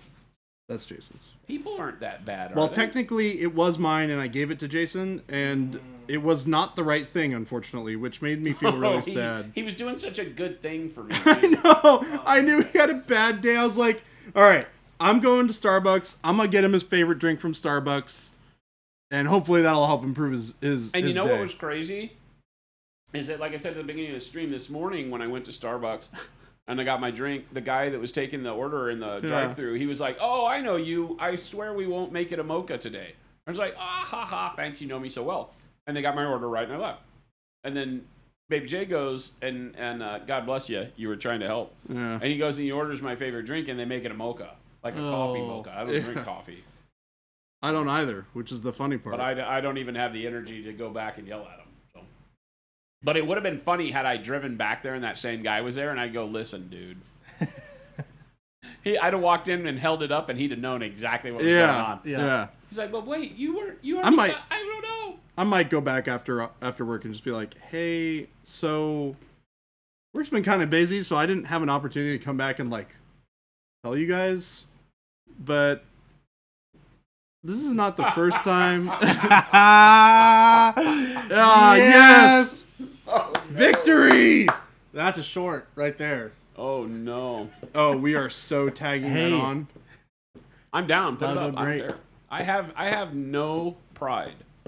I have no humility. I don't care. You can put that up anywhere you like. It will go viral because I'm too damn sexy. And my German was spot on. Just ask Kratos. Yikes. If there's one thing I can guarantee today, is that when I sang Mein Hut Erhat Dreiecken, Kratos was dancing. I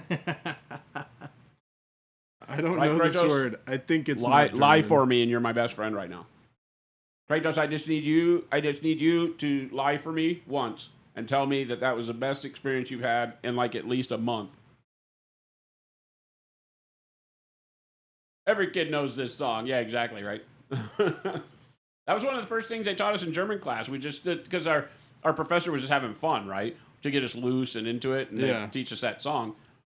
But then over the years, it was just something that just became before there were memes, it was the meme, right? Yeah. We would just walk in, we would sing, Mein Hut Erhat Dreiecken. And I was like, I would always kid people that they were like, "What is that song?" I was like, "That's the national anthem of Germany." So there are a lot of people out in the world that have met me who, if they heard that song, would be like, "Oh yeah, that's the national anthem of Germany." They would be dead set that was the case. Like they would literally be dead set because I was dead. I would just straight face it. That's the national anthem of Germany. That is What in does it fact say? the You know? national anthem of That's Germany. awesome. Wow. Amazing. You got them good. The fact that my name was Volker, I think, was pretty funny because I didn't know it at the time, but I think that Volker is a very funny name in German. Is it? Yeah. I think there are some characters like, kid characters or... You only took it because you originally planned on taking Japanese in college because you were a weeb and you were told it's easier to learn as a second foreign language? German is, I mean, German's not too bad. when you look at English, it's very Germanic yeah. in its construction. It's just that our noun-verb orientation is much different. Yeah.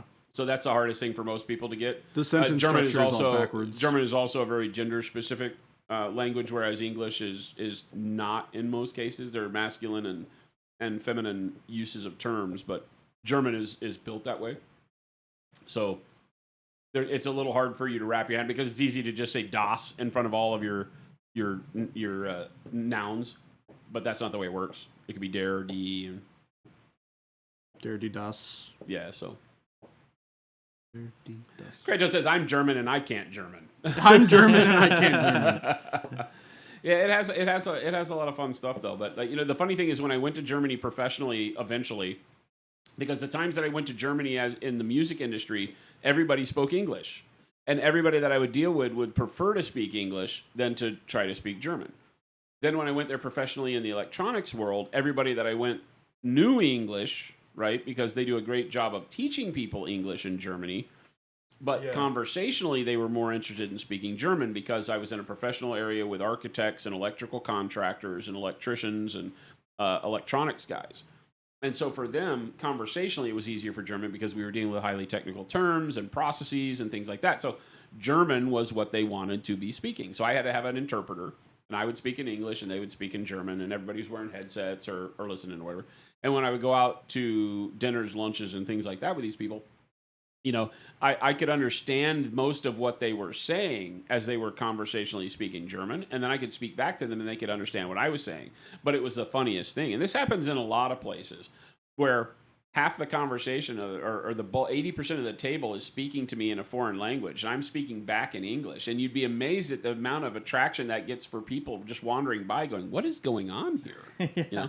And I'm like, well, I took German in college and in high school, but I can't speak it to save my life. Yeah. Right? Because my English sentence construction ruins it. Yeah. Like I was telling you this morning, it becomes what I call Dinglish. Yeah. Because it's like Deutsch English. It's like I just use too many English words and only the German words I can remember. Yeah. Right? And so people would be like, no, just speak English and we'll understand you, but are you okay with us speaking back German? The funny thing is that traveling to Asia as much as I did, I couldn't tell you a single word of like Mandarin or Cantonese or anything like that. But in dealing with people and watching, because when people speak, they speak with their hands, they speak with their eyes, they use a lot of mannerisms. And I would be in the car and freak people out because I would be in a car with like 4 or 5 other Asians in China or something going from factory to factory. And I would just be listening because they'd be speaking and talking and this, and they'd be using their hands and trying to, get the point across of what they were doing, talking to them amongst themselves. And I would interrupt, and I would say, no, if I understand what you're asking, if you flip it upside down and you think about it, then you can get to the part you're trying to do. And they would all go, look at me like, like you were crazy. Do you speak Cantonese or do you speak Mandarin? Because then they were afraid because they probably been saying bad things about my mother for most of the trip. And now they're like worried that I understood everything they were talking about, which I didn't. I was just like, when they were talking engineering things, I could kind of follow. If they were to talk about like what movie or book they had read lately, I wouldn't have any idea. But when they were talking about engineering stuff, I could kind of follow along. It was weird just being able to kind of glean it from the hand motions and the context of what I thought was going on, and I would jump in, and 90% of the time I was right, which was scary. Yeah, so it was a lot of fun. That's funny. It would blow people's minds. They would never talk Chinese around me again after that. They literally wouldn't. They would only speak English. That's funny. Because they were worried that I was listening in on them. The whole culture over there is very weird. They don't ever want to feel like they are messing up. Yeah. So if they thought that I understood, they would just shut down Chinese. They would just speak English the whole time, which I felt bad about. I was like, no, you guys don't. I don't understand a word you're saying. That's funny. Such an interesting culture shift. What's that? It's such an interesting culture shift. The culture in Asia versus the culture here. All over the world is crazy like that. That's one of the greatest things about traveling for me was seeing how people live their normal lives. Mm-hmm. How they conduct themselves, what their expectations are when dealing with people. I love that.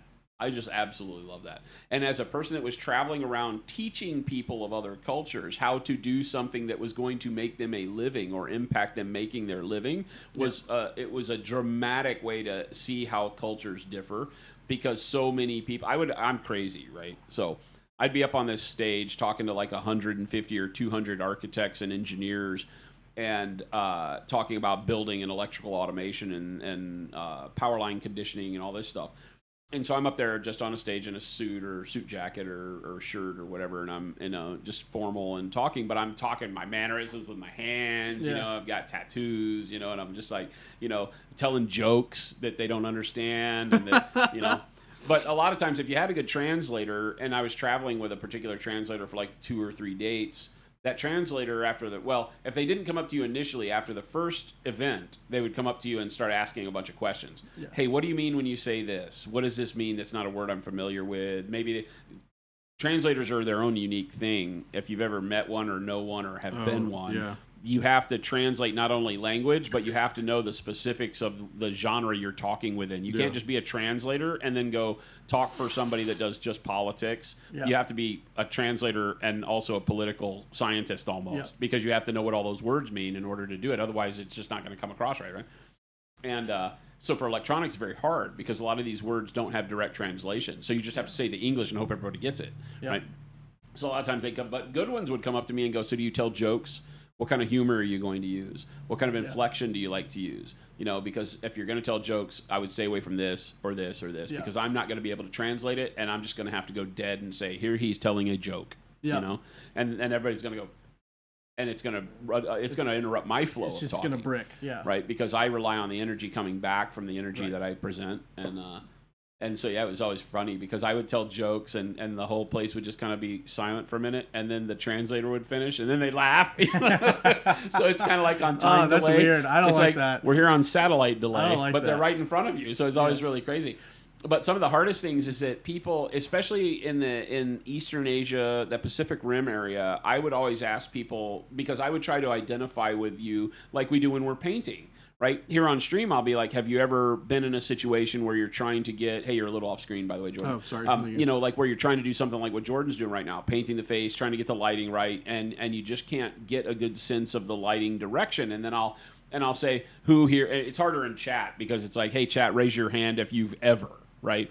And people will put raise his hand or whatever, Yeah. But in a room of humans in front of you, a lot of times I'll be like, who here owns a bicycle? Who here has ever ridden a bicycle? I asked that in China. Yeah. I asked that in Malaysia. Yeah. I've asked that in the Philippines. I had this shtick that I did, and I wanted to talk to people about who here's ever ridden a bicycle, because I wanted to go down the analogy that you don't really ever forget how to use a bicycle. You sometimes need some practice to get back on a bicycle and be functional, but you know what to do past the time where you have ridden and not fallen for the first time. And so I say, who here, raise your hand if you've ever owned or ridden a bicycle. And no one will raise their hand. No one. They all own bicycles. In Malaysia, every Bastage in that room owned a bicycle. Yeah. Every single one of them. In China, 99.9% of them owned a bicycle. Nobody would raise their hand, right? Nobody would raise their hand. And Omicron, you having stream problems? Have you refreshed and restarted? We don't have any problems here. But nobody would raise their hand because they were afraid it was a trap. They're afraid that they were getting trapped to have done something wrong and to show an inadequacy. And so they just kept their hands down. They didn't want, they'd look at each other like nobody wanted to be the first. Interesting. And then when I pushed, I'd be like, oh, come on, you all ride bicycles. Come on, I ride a bicycle and I raise my hand. And then you'd see people raise their hand and kind of giggle and feel uncomfortable and all that stuff. But it was just a cultural difference, like Baby J was talking about, is that they didn't want to be put in they didn't know me. They weren't in a position of being amongst friends in a comfortable environment. And they didn't want to raise their hand and then be made fun of or be shown to be inadequate or something like that. So, it has been my experience that a lot of those East Asian countries, like those cultures, are very big on not appearing to what's the right term? Have faults or make mistakes. Yep. They get very embarrassed when they make mistakes. And I'll tell you why. We were in Korea, and we had flown. I was working for a company in California, and we were creating a surround receiver, right, for home entertainment systems. And it was it could be programmed. It had bidirectional input-output on it, so it was a little different. And it was made for commercial installations more than not. But we had been talking with them, and our account guy at this place that made stuff for Mashusta, and they did chip and Dolby integration for lots of big manufacturers. And we were like impressed that we were able to get our foot in the door. We were a small thing, and we were making this surround receiver. And they had said, yeah, great, here's the pricing they'd given us. We just we wanted to fly you out here. And so we flew the president of our company and the VP of engineering, myself, went out there to meet with them and to finalize the project. And they were going to start manufacturing. So we walked through their factory, and we're sitting there, and we go out to lunch, and we have this amazing lunch. And we get back from lunch, and we're in the finish the deal phase, where it's just going to be like 30 minutes real quick, shake hands, sign the contract. And the president of the company comes in to join us. And he goes over the finalizations of it, and he goes, what's the quantity that you're going to be ordering? And they look at us, and we go, well, about 10,000 units to start. And I swear half the room got fired because they had made a mistake. The particular technology that we were licensing with them had a minimum order quantity that had another 0 on it.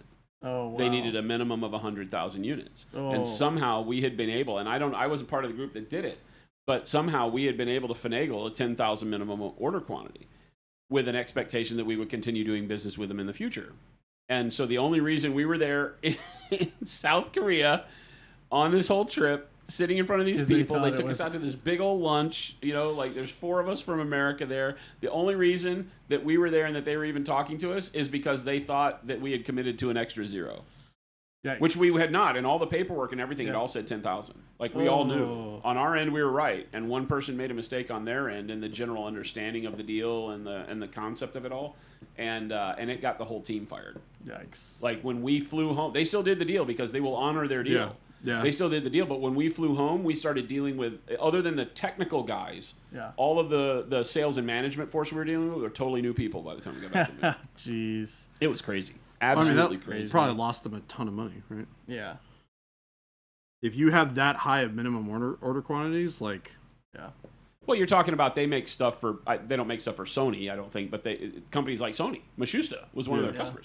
So when you're making stuff like that, it's like walking into LG and saying, hey, LG, will you make me a phone? Yeah, I need you to make panels. We're interested in making a Monument smartphone, LG. Will you make us our Monument smartphone? And they're like, sure, how many do you need? And we're like, 5. Yeah. And they're like, get out of here. Yeah. Well, they wouldn't even waste time breathing. They just hear the click at the other end of the line, right? Yeah. They wouldn't even, they'd ghost you. It'd be a prank. They think it's a prank call. It was horrible. I felt so bad for those guys, too, because I had really gotten to know the technical guy, obviously. That was the side I worked on. And he became very somber after that because he was part of the problem. He was part of the team that created this big... dishonorable problem in their company, which was as he was forthright and was telling me about it because we had become conversational like that.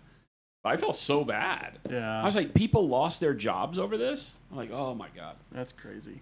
But there's no way you can go from ordering 10,000 to 100,000. That's like not feasible. No, that's not a jump that you make. No. Yeah. Like we're going into game manufacturing, and when we're talking about making stuff, some of the companies say, "Well, we have a 2,000, quantity minimum order to make the box and all the components for the thing." And I'm like, "Fine, that's great." If they came back and said, "Oops, we forgot it's 20,000," we'd have to really think. You can't just jump from 2 to 20. Yeah, we can't just do that. 10 times the expenditure. Yeah. Can I please? A lot. Talk to a manager. It's not even just the expenditure. Like, can you sell 20,000 copies? It's like, I don't know. That's a lot of copies. Yeah. We can, because everybody in chat's going to buy 40.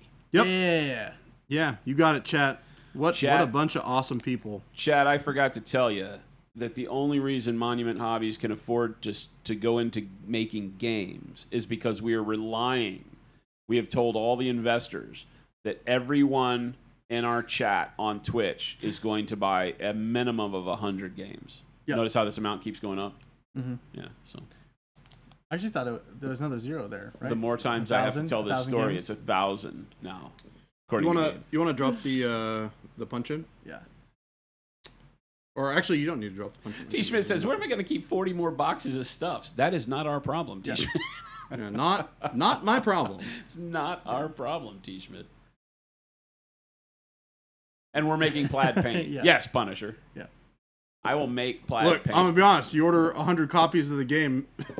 Everybody in chat order 100 copies of the game. a total of 40,000 copies of this game. We will. Then Zeno we will Bond make says, plaid but whose paint. couch do I end up sleeping on? I got room. Avian's got her eye. Got the eye on us there, right?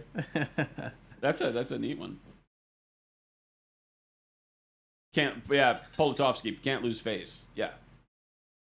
Yeah, well, and like I said, I learned a lot through a lot of these experiences because it's the ramifications of losing face. Yeah. You know, for me, it's like I don't mind being wrong, but I've never been accustomed to an environment where being wrong, you can only do it once.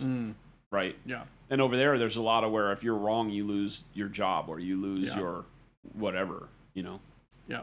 And you're known as the Western person who culture, got it I think, is a wrong. little bit more lenient where if you fail, so long as you don't fail multiple times at the same thing. Yeah. Or don't fail consistently overall. Yeah. You know. Or just show that you're learning. That I feel like we give ourselves a lot of rebound capability, at least in business. You know, it's not necessarily the same in other aspects of life, but in business you can like make a mistake. So. And part of that, I think too, also like goes to their how crazy their work ethic is. Yeah. Our work ethic is by far more intense than anybody on the planet. Well, yes. That's another thing that I've learned. Is Jason in a dungeon? Hi, Zam. How you doing, girl? This is the new production desk.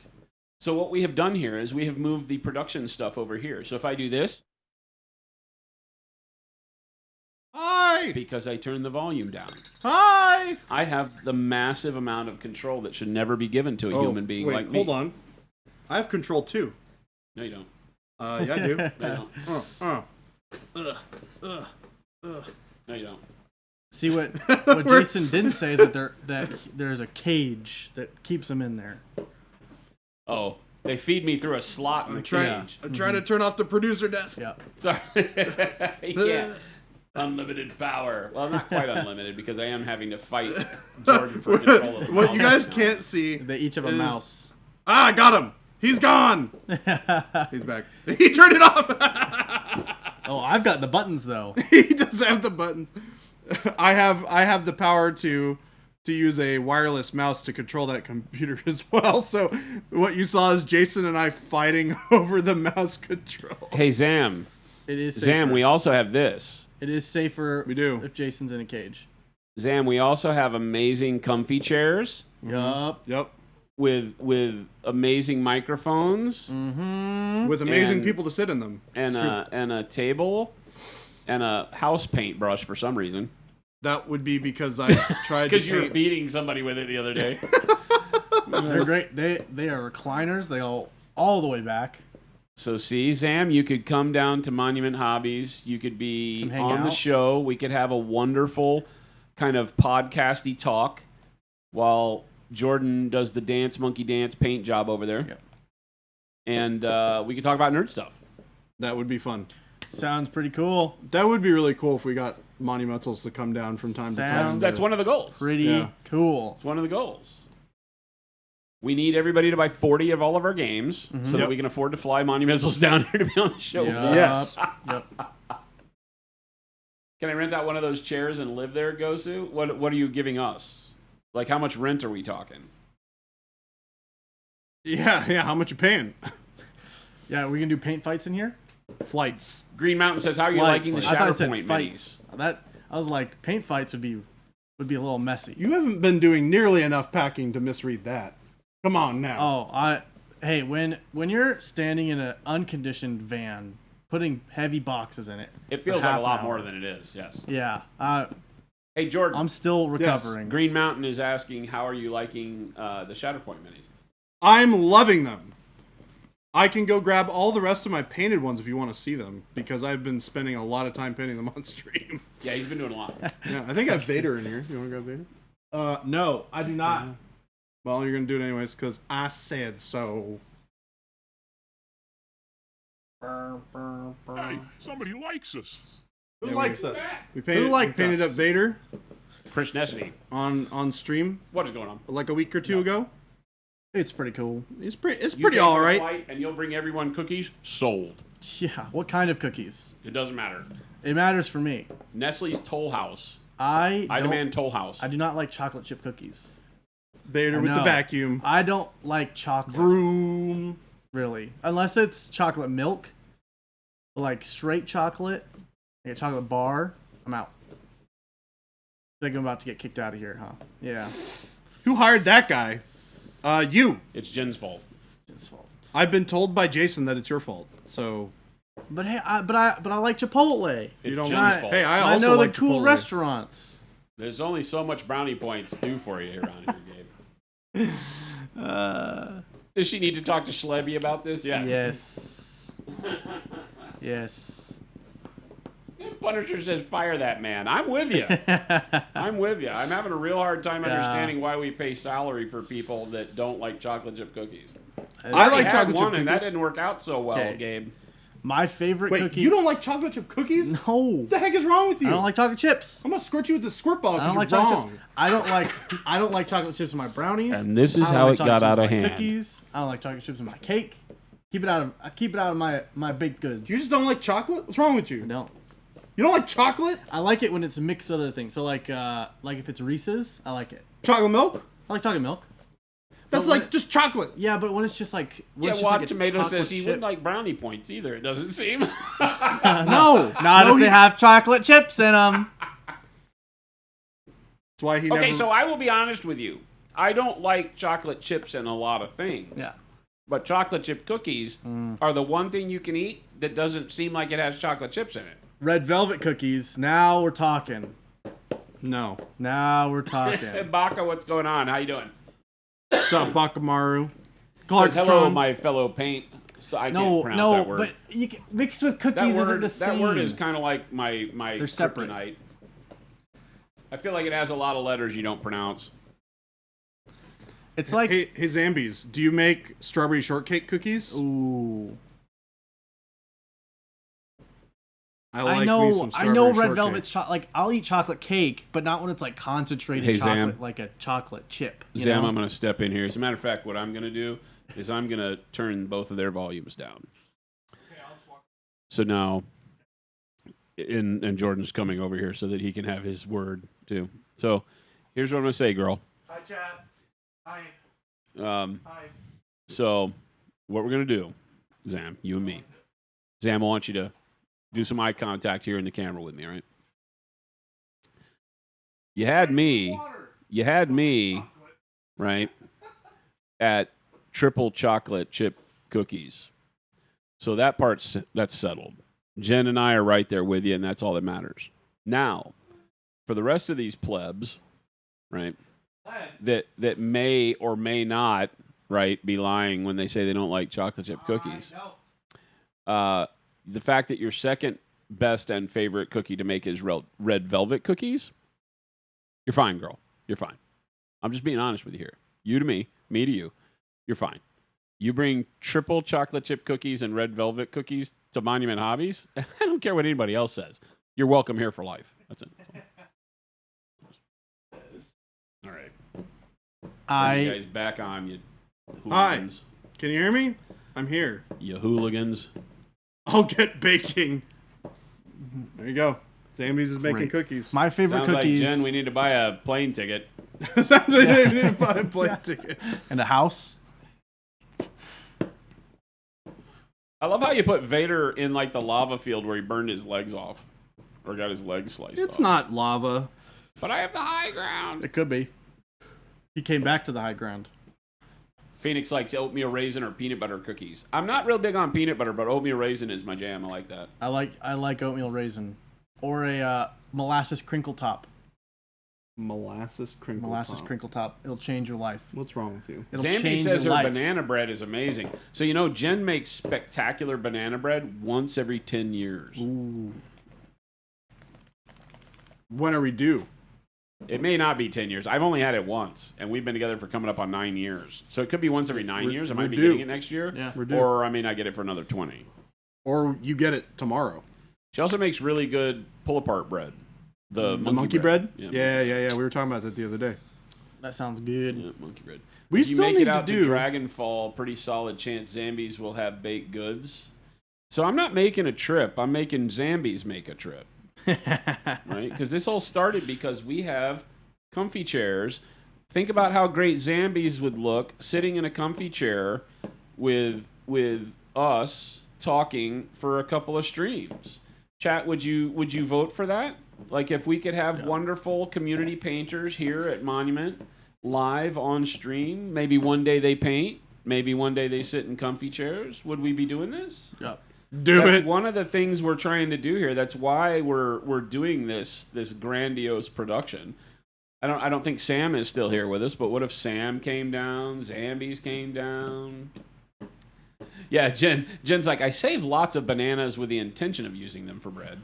But then you never cooked the bread. When There was like 8 million like frozen bananas that had gone brown in our old house. I think we threw them all away.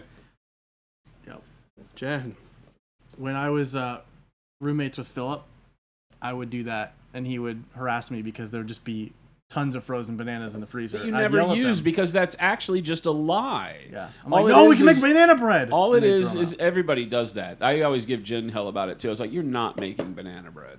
What you're doing is not eating the bananas fast enough. Yeah. Oh, it's fine. We'll just make banana bread. This is an age-old like wives' tale that we come up with as a society, that for some reason there's just like going to be a miracle of millions of loaves of banana bread one day when everybody decides to use the brown bananas. Yep. The reality is you are not eating your bananas fast enough. That's really what's happening. Like, I love bananas, and I'll eat one or two. Sometimes I'll eat 3 out of the bunch, but she'll buy the bunch that has like 7 or 8 bananas in it, and I know she'll eat 1. And so I am not eating 7. Bananas are troublesome because I don't like a single spot of brown on them. I just love how bananas are troublesome. I love that word, troublesome. You need to be eating them while you're checking out of the grocery store. Then. But well, Yeah, okay. they don't stay not brown for very long. You both hate and love bananas and avocados because they're either unripe or rotten.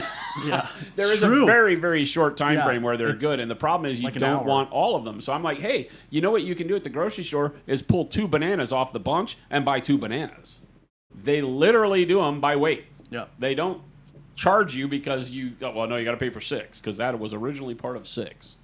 You can just buy 1. You buy 2. 2 bananas. 2 bananas. Right? You know, Everyone just buys them by the bushel because that's the way Instead that of they this come. fake, because what it's caused me is I have like PTSD for that day when I actually will get banana bread. You know, But if I only buy The 2, struggle I has will been real. definitely want 3. if I only buy 2, I know I'll want 3. They get 3. She'll be yelling at me because why did you eat my banana? I'm really excited one day to I just just show love them a that box of bananas are bananas. troublesome. Troublesome is a great word. They are troublesome. Like bananas and avocados are troublesome because avocados, man, I love avocados when you just slice one open and you do a thing of Lowry salt and you sprinkle some Lowry salt and a spoon. Right? You just spoon it out with some Lowry salt on it and you just eat a half an avocado. Sounds And pretty you, good. you put the other half of the avocado with the seed in there. Gabe is troublesome, Whoa. says somebody named Christmas Sushi. Whoa. hey, Chris it's was- so true. Chris was being super unhelpful loading the van earlier, so It's I don't really wanna hard to eat bananas 3 days in a row. You know I what's eat really banana nice bread about every that? day. It's not actually his job. I have was a being slice of banana so bread and unhelpful. chocolate milk for breakfast every day. Not every day. 5 days a week. Monday through Friday. I really want some chocolate milk now.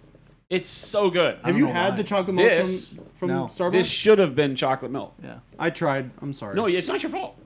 You did everything you could. I did everything. Well, Well, okay, you did 90% of what you could have. I did everything that I expected. I So the needed same to thing do. happened to me though the other day when they did it to me. When they handed it to me, I go, "That's a lot of chocolate in That's that." why. That's why I was like, Yeah. this looks like a mocha, Yeah. and like I smell. I'm like, does it smell like coffee? And I was like, Oh yeah, it smells like coffee. yeah, and I was like, it smells kind of like coffee, but the mocha is kind of like coffee smelling too. But Bananas then I was like, as is. I love bananas, but I'm with you. I feel like I can do like one, yes, Zambies, I have. It's freaking awesome. maybe 2 in a row, and then I got to skip a day. So it means that I start before they're ripe. So I eat the green ones a little bit, and I actually like them better. I like it when they're not fully ripe, because when they hit ripe, you have about 24 hours before Yeah. they start getting sugary and too soft. Yep. Right, and they start bruising, which is what Jen hates.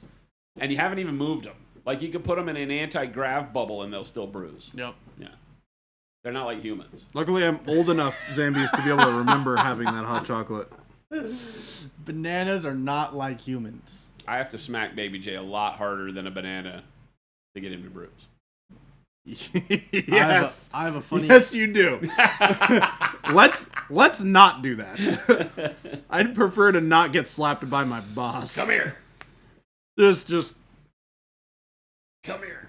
But the chocolate and the milk could have once been in chip form, Gabe. That's fine. But it's not like pure... But it's not a pure chip and a chocolate chip cookie. When done right, they melt. It's it's like an too ocean much. of molten chocolate inside of bready goodness. It's too much. How about this? Too much. Chocolate lava cake. It's too much. There's something wrong. I'm going Too to much. spray you again with water. It's too much.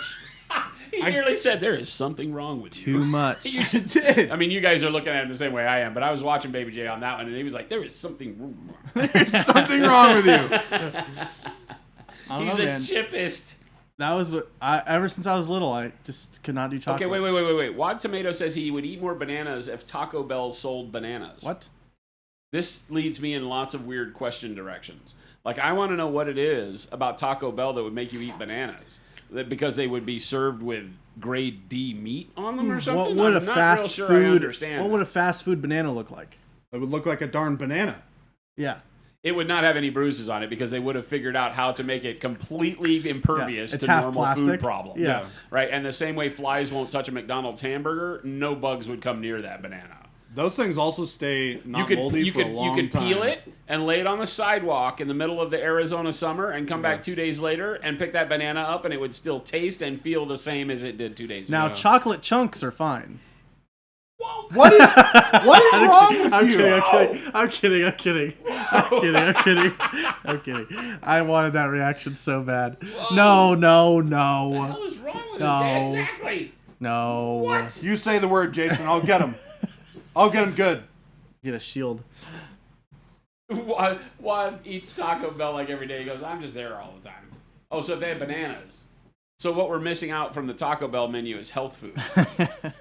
So the way to get people started eating health food is to serve it at Taco Bell. I don't feel like that's really how that works. I feel the reason you're at Taco Bell is not just because you love Taco Bell. It's because of the food they serve at Taco Bell. And if Taco Bell started serving salads and bananas and fresh food like that, nobody would be at Taco Bell.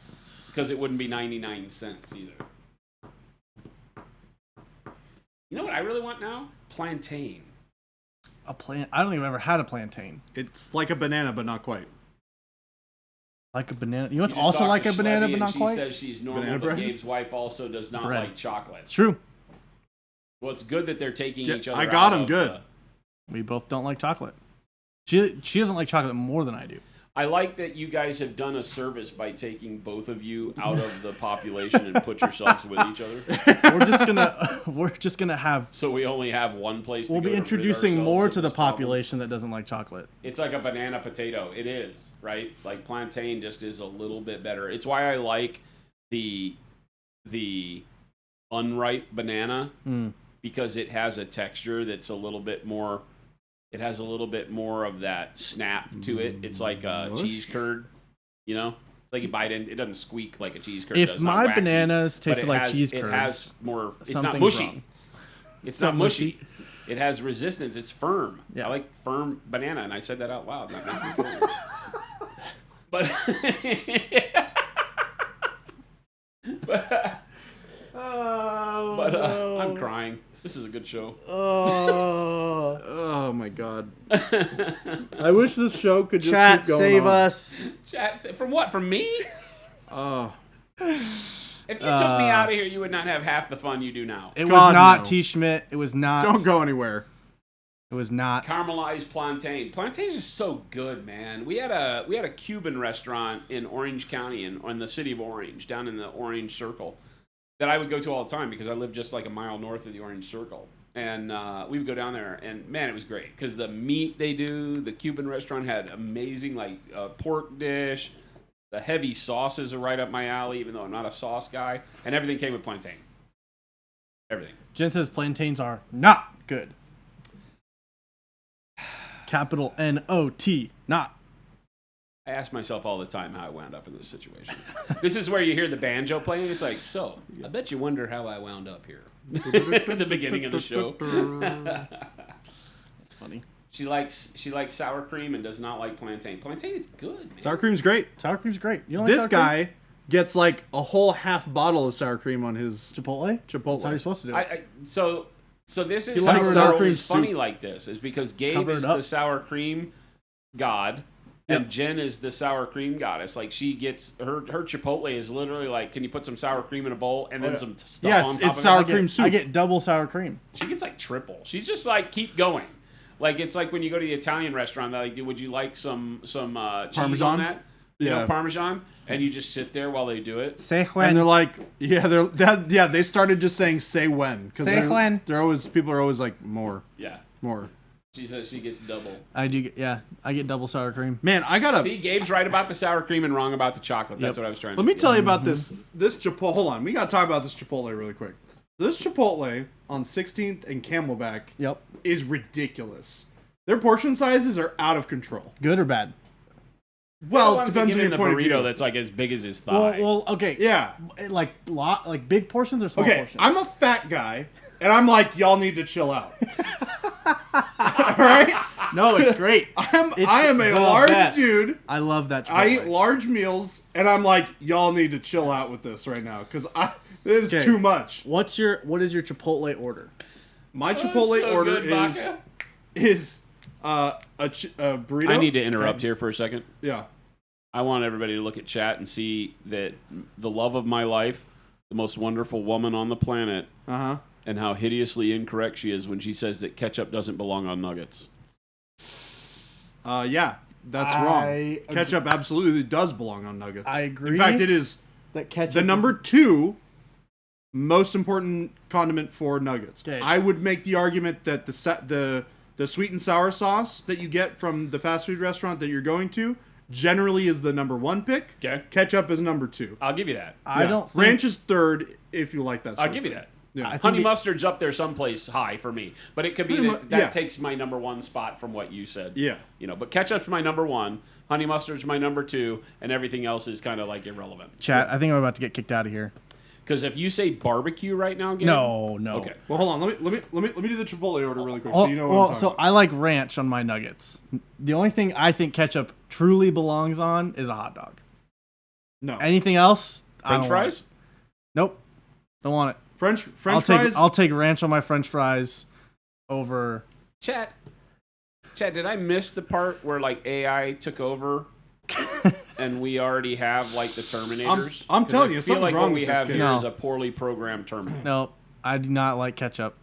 Ketchup is okay on nuggets only if it tastes like burnt red Pro Acryl. Spatsnuts has not been paying attention. all right. Is this man Okay. from Belgium? Okay. So He does So, mayo on his Chipotle fries. order. So this is my Chipotle order that's always freaking gigantic. It's the Okay. size of my freaking head. Okay? Okay. They have to like double wrap the burrito for some reason. Right. Or triple wrap. It's insane. Okay? Okay. I get a chicken burrito. Yep. Okay? So Right. with like tortilla, right? Yeah. White rice, black beans, Okay. chicken, Yep. fajita vegetables, Okay. pico, double cheese, sour cream, guac. Pretty normal. The fajitas Yeah, I don't know. adds a lot. I don't like Chipotle. Fajitas That's okay. adds a lot. But like that is not an unreasonable order. My favorite burrito is bean, cheese, rice. I mean, bean cheese rice is good. Yeah. The only place I can get a good one fast is Taco Bell. huh? Taco Bell? No, the El Pollo Loco Mm. does their BRC. Oh, really? Yeah. It's Okay. good. I'll have to try it out because I do really like Tartar cheese sauce on burritos. fries. I can get with that too. Fries need tartar sauce. I can You know, get. Yeah. tartar sauce is not bad on fries. So for me, fries, I'm not a huge fan of ketchup, but ranch and tartar sauce are my two. So But it depends on the ranch. Wad Tomato, what's wrong with barbecue on nuggets? Nothing at all is wrong with barbecue sauce on nuggets. I was just afraid that Gabe was going to say barbecue was what he felt like was his number 1 on nuggets, because then he would be validating Jen again. no, Because Jen said yes, barbecue is the right answer. my favorite thing to dip fries in is ranch, 2 parts ranch, 1 part buffalo sauce. What is wrong with The you? best. Especially at Chick-fil-A. Why not Ooh. blue cheese? No, blue cheese is gross. Blue cheese is gross. Blue cheese is amazing. I take that off of everything. Hold on. No blue cheese. I need for everybody in chat to hear my side. No. Hold on, blue Jason. I'm going to you're- do the side where you hear me breathe in Your blue cheese on wings, right? and then out. Blue cheese on wings. Jason, correct? Oh, Blue cheese. On wings? Oh, yeah. Yeah. it's too bitter. Anything else is wrong. Blue You don't- cheese, everything ranch else is is gross. So bitter. Blue cheese on wings. Yeah. Yeah. Blue cheese. We're on So, the right wavelength You here. want to hear a funny story about ketchup? Jen says blue cheese is just a waste of cheese. Yes. Yes. You do understand that the cheese itself is the blue part, right? So Y'all my are sister, uncultured heathens. my sister Schlebby, also known as Schlebby? Shelby, who works here. Moldier the With better. us. Well, until you get into like There's some real funky stuff. yeah, you like can the get into. poop smelling Yeah. cheeses, I'm not really there with you. Yeah. Blue cheese is almost blue, and gorgonzola are about my top end. Gorgonzola is too much for me. When we go, I love gorgonzola. When we go past gorgonzola into like, I can't even remember the name of the other cheeses that I hate so much. My grandmother used to eat them. Like some of the really, really overripe stuff. I'm like, no. Like I like super extra sharp cheddar, you know. But gorgonzola and blue are awesome. Blue cheese is in fact very cultured. That was a science joke. That was a science joke. Funny Green Mountain, you get a +1 for that science joke. Baka says bold pyro red is the best wing sauce. Baka, I want you to look at your camera. Look at me right in the eyes. This is not a Zambies moment. This is a moment of truth. This is an intervention. Don't eat the paint. Okay, Don't eat the paint. T. Schmidt has me thinking about a burger real quick. You're a Vermonter? Okay. Has anybody here had peanut butter on their cheeseburger? Yeah. Yes. It's amazing. It's okay. I don't like the way it melts and gets super oily due to the Yeah. heat. So that's the thing I don't like. It's The messy. peanut butter and jelly burger Yeah. is not right for me. It takes me into a place No, where I'm the jelly's combining not- the wrong not right. foods. So So- Jen laughs. But so Jen for likes me- the peanut butter burger. The best one the I've idea of had. it's okay with me, but it get when you heat peanut butter, the oil separates out. It gets too greasy. It's too nasty for me. So my best one, and if they do it right, it's bacon, burger, peanut butter, lettuce, tomato, onion, the stuff, the rest of the stuff, and it's freaking amazing. There's something about bacon fat and peanut butter that just does something really good that makes it taste real tasty. And it's chunky peanut butter, so you get those little like chunks of texture in there. Okay, so peanut butter and bacon, spectacular. Yeah, The burger part makes it wrong, I think and the lettuce and the tomato makes it wrong. Peanut butter and lettuce. you and may not tomatoes. put lettuce not and good. tomatoes on No. it. That's Peanut butter fine. on celery is totally different gig. Yes. Peanut butter and lettuce with tomato and stuff. That's Little the thing. raisins on it. Peanut butter and ants bacon. on a log. Awesome. Anyone? Awesome. It may not have had the lettuce and tomato on it, from what I recall, but it definitely had. It was the core elements were bacon. Dude, fried egg on a burger is Peanut butter. superior Yeah, it's so good. to any other burger. Here's the thing, though. There are times like last night we had True Burger, right? And I got a BLT, Yep. and it was the wrong choice. Oh. It was the wrong choice. I don't know. It's still in the fridge at home. I didn't bring it to work today. It was the wrong choice. I will not be getting the BLT from True Burger any longer. Their burgers are amazing. I'm though. glad that wasn't the burger you started with because I gave half the bacon to my dog. You would have came back and said, "Nah, True Burger's not it." No, I wanted to get the burger the first time. So Yeah. the burger was great. Yeah. You know. But last night I got the BLT because I just wasn't feeling a burger, but Jen was, right? So I was like, all right, we'll go to True Burger because I have a BLT. And the BLT was not the right choice. Yeah. Their queso is amazingly good, which I was Very good. surprised. Really? They have a green chili blanco, so it's a white queso, white cheese, white Yeah. cheddar. Yum. It's amazing, very good. They have it with like tots or some sort of dipping Chips, thing. just chips. Perfect. So growing up, my sister Schlebby Slayer Street, what's would going on? eat. Sometimes we her- paint here, but Y'all- right now we y'all talk are food. wild. Yeah, she would eat her apples with ketchup. Wait. With Green Mountain says ketchup? peanut butter, Yep. pickles, and curry powder. What the? What No. the? And what would Schlebby eat? She would dip her apple Apples and slices in ketchup. Ketchup. Ketchup's for everything. I'm gonna go with it. On No, that. It's a fruit. Apple's a fruit. Ketchup's a fruit. my mom used to eat it with her waffles growing up. Ketchup's for everything. That's Ketchup wrong. on eggs, though, is good. Ketchup on eggs? I would take Cholula over that. Egg over easy on a piece of toast with some ketchup on it is great. No, great breakfast. Ketchup's toast. too sweet. Toast with ketchup. Yep. Ketchup's too sweet. Doesn't belong. On eggs? I want savory. Yeah. Every painting Have stream you tried you've been in devolves into food talk, and that is good. Hot sauce for eggs, not ketchup. Both are good. Yep, Every I painting agree. stream I have been in devolves into food talk, and that is good. But fried egg on burger is pretty good. There's just times where I want to go order a burger, and they have a fried egg burger, and sometimes it's not the choice. It's always good, but it's not. Sometimes it's not the choice. Maybe because like True has a blue cheeseburger, and it's phenomenal. The blue cheese on their burger is phenomenal. That's what I got the first time, and I was like, "This rules." Maybe I have a problem with because both ketchup and chocolate for me are Here we go. both Chad. sweet, Prepare yourself. but also Incoming savory, heresy. and I don't like it. I want you to be one or the other. So like, So chicken and waffles doesn't make it for you?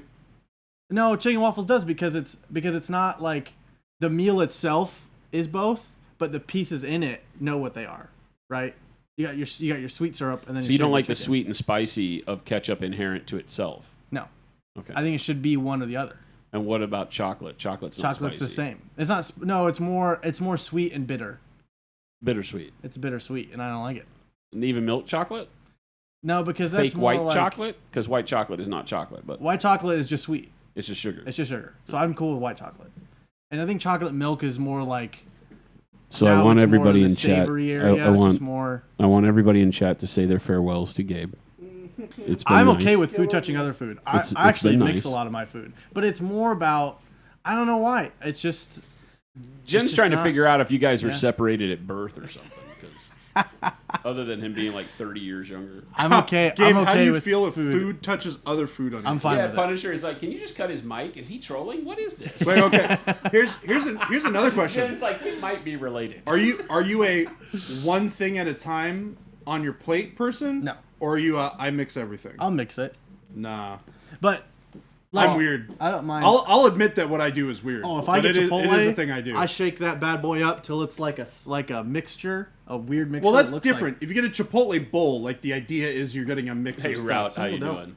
I'm Some talking don't like about it. like when you have a cheeseburger and fries, do you eat the cheeseburger and then the fries, or do you? Yeah, Or do well- you eat a cheese like part of the cheeseburger and have some fries?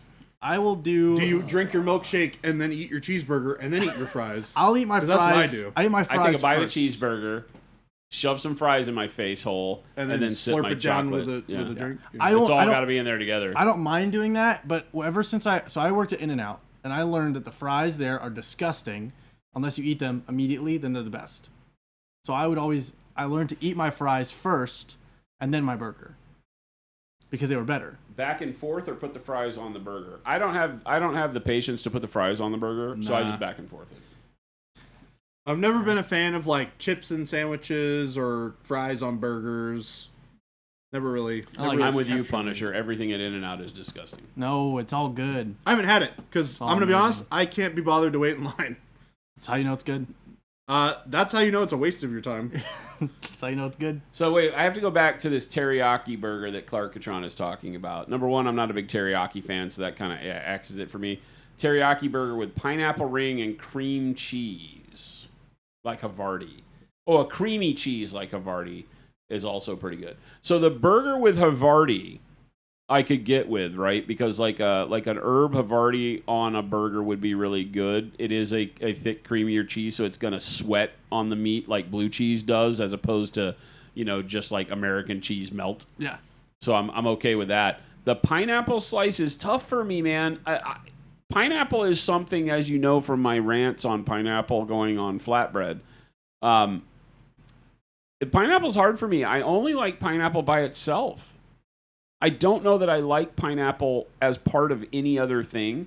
I like eating pineapple in like a fruit bowl, and I'll pick all the pineapple out and eat the pineapple because I just like the taste of pineapple.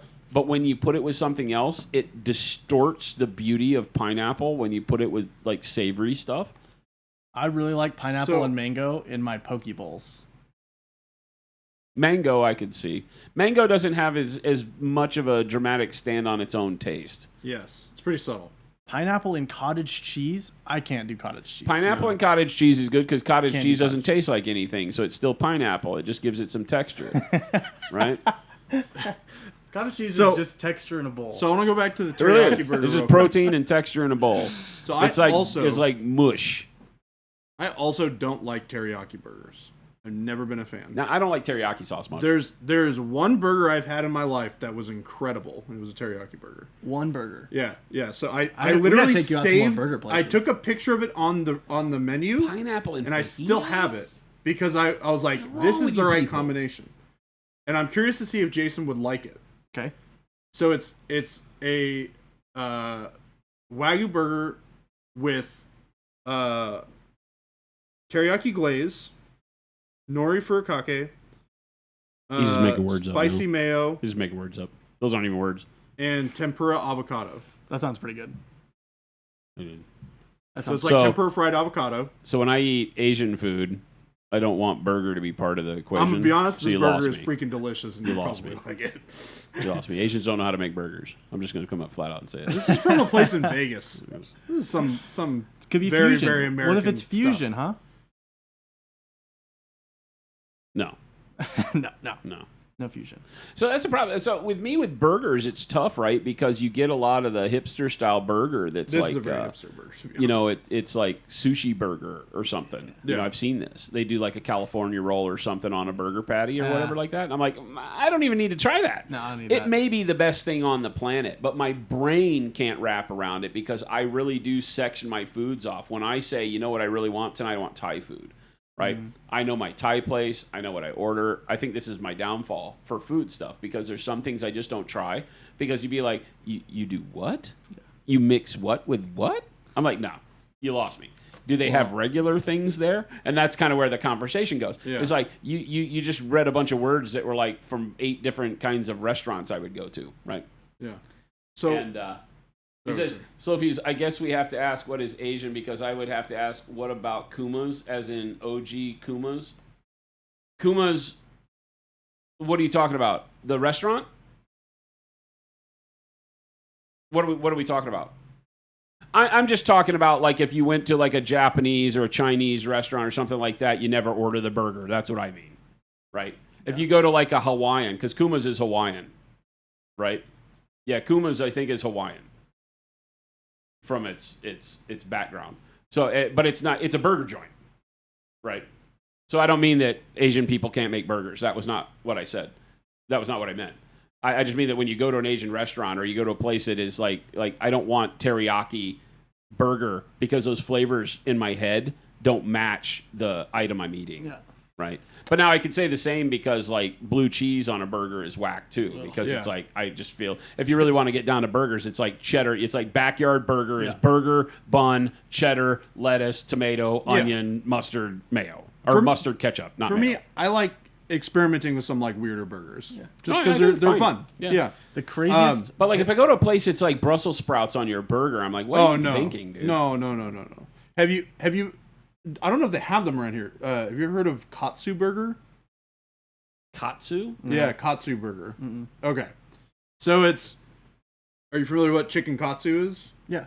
Yeah, it's just like fried chicken, basically. So there's a restaurant.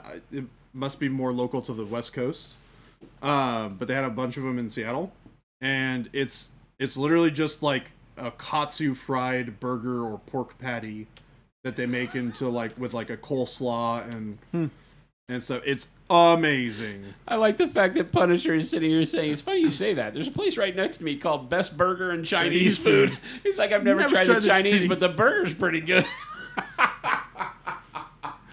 See, and I'm There like you the go. guy that So would never funny. go to that restaurant because I'm like, I would go to the restaurant and I would try the Chinese food. But I don't know that I would ever get the burger. And then you know what? Somebody would bring me the burger and I'd eat the burger and I'd be like, this is a damn good burger. Where's that from? And it's from Best Chinese Food. And I'd be like, oh, I'm screwed. Because now I'd have to go get the burger from Best Chinese Food. Yeah. Because I will break my own rules. There are no rules in reality. It's just my brain thinks there's rules. And so when I listen to people say, you know where the best thing is from? It's from the pho place down the street. It makes great burgers. And I'd be like, I'm never going there. No. That's not my thing. But then you bring me one and I eat it and I'm like, guess where I'm going for burgers? I'm going to the pho place down the street or to the sushi joint that makes this amazing hamburger for some wild reason. The craziest burger I've ever had was at Cold Beers and Cheeseburgers. They don't make it anymore. But they have a patty called the Juicy Lucy, which is a half-pound patty filled with cheese. Yep.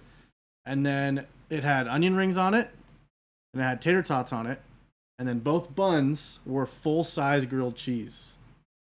It was There's massive. a reason why they don't serve it anymore because they had like 18 people die from eating awesome. it. I got it when I was in high school. They were 2 grilled cheese sandwiches with a burger in between. Yeah, dude. And the burger was loaded with cheese. Yep. That's like a heart attack. It was called the lineman. I'm not gonna lie, it's called the lineman. Yeah. Jen, do you remember this?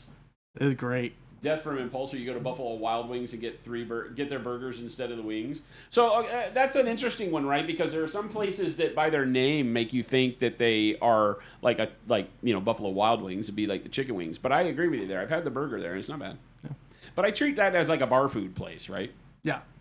Yeah, bar food's different. I think Asian restaurants and Mexican restaurants and like restaurants that are like culturally based, you go to Chinese food or you go to this and that, you don't think about eating any of their American food or their other food types, and because you're going for the type of food. Yeah, it's less about the name. It's about the fact that I really dig the way they do their spices. I really like the way the flavors are and things like that. Right. Which similarly, one of the better places for katsu in Tokyo is a place called Kimukatsu, which I think they have worldwide now, but the flagship store is Ibisu in Tokyo. Yeah. Katsu is cutlet. Yeah. That's because chicken cutlet is my favorite thing in like the bento box scenario, right? Where you get like chicken katsu and you get like a half a roll. You would like katsu burger. Edamame and things like that. So you'd probably like katsu burger. It's that sauce, right, that they do with the katsu. They put it on there. Is on a burger? Yeah. I don't need the burger part though. Why would you do that? It's basically a katsu sandwich. To be fair. Do you have the chicken cutlet? Yeah. Why don't you just do the chicken cutlet sandwich? You Why do can. you need the burger part? No. I mean, they call the restaurant katsu burger, and they do make it with beef patty if you want it that way. You can get it with, and they fry it like they would like a. But you can just get like a fried chicken sandwich. Yeah. But You can. Katsu. You can get the chicken one. The sauce. You can get the pork. You can get the burger, and it's amazing. And it comes now I'm with. down. Yeah. Oh, it's amazing. So if you call it a chicken sandwich, but it's done katsu style, like if you're going to like Hawaiian barbecue or something like that, it's exactly like this. that. Yeah. Let's do this. But if you say that the only way you can get it is when they put a beef patty in it too, No. What's the purpose here? They do that. I've had it. It's okay. It's not as good as the pork or the chicken. Yeah. I think the pork is the best. Beef is a weird deal because there's an aspect to beef, especially ground beef, that it really is kind of a neutralizer. You have to spice your ground beef for it to really take center stage. If you just have beef on a thing and you say, here's this burger, but it's a beef patty, and then it's all this other stuff that you've done to flavor it. Well, why put the beef on it? Because the beef is just dragging flavor out of everything else you put on there. True. And if you spice the beef to a point where you feel like the beef is going to take front and center like it should in a hamburger anyway, then why did you put the other crap on there? It's just hipster food. It's just how much crap can we throw on a burger? Yeah. Eat a burger, man. Just eat the burger. This reminds me. I know Ruben was planning on going to Seattle at some point here soonish. I should tell him to go to Katsu Burger. Yeah. Oh, is that the only place it is? Yeah, it's only in Washington. I just looked. So if we're ever in Washington for whatever reason, we'll go there. We should go. Buffalo Wild Wings implies they have good wings, but they really don't do wings well. They do the sauces ridiculous. I could probably some of their sauces are stupid, like their thermonuclear Katsu Burger sauces. They still retain, if you can get past the fact you can't feel your face anymore, they have some good flavor on some of their sauces.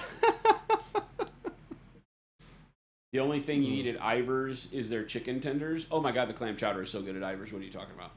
I don't do their fish, but I do their chicken tenders and I do their clam chowder. They do good chicken tenders, right? But I've always been weird Honey, with is fish. Ivar's the place in Seattle? Yeah. Venison is great on its own. It can be very gamey, Green Mountain, but I agree with you. I'm a big venison fan, but venison is one of those meats where you got to be careful. The best venison is the one you just shot. If you try to go someplace and have venison, it's like, what did I just get? Ostrich and buffalo to some extent are very similar. Bison. They can be very gamey. I just had a bison burger someplace the other day. It was very good. It was not bad. I think it was in Colorado. Yeah, I had a bison burger in Colorado. It was very good. Your mother has a food touching aversion, so she eats all her meats cooked at home in a bento box. Nothing wrong with that. Yeah, there's nothing wrong with that. When you say food touching aversion, like she doesn't like to handle the food, so it all has to be utensil only. So hamburgers are like out of the question. I think it's like two different things touching because it's like bento box cuts. Like bento box with the divisions in it. Yeah. Gotcha. So hamburgers are out of the question because the hamburger is it to that level? Unless that is its own thing, right? That's my question. Is a hamburger multiple things that are all touching, or is it a thing? It probably is one thing. It depends. That's interesting. Her food can't touch. Yeah. Okay, that's what that's what Gabe mentioned. Yeah. The thing with gamey flavors related to venison is awesome due to someone inexperienced cleaning and harvesting the deer. A lot of time people break open the scent glands on the back of the legs and taint the meat. It can also be because of an overdose of adrenaline on the animal because of not one shot, one kill. Yeah. If you shoot an animal and that animal gets an adrenaline boost and runs, the meat will tend to be very gamey. Yeah. Because that burst of chemical throughout all the muscle tissue to get it going winds up changing the flavor dramatically. Yep. So that's why, as a hunter, you're really trained to put the animal down.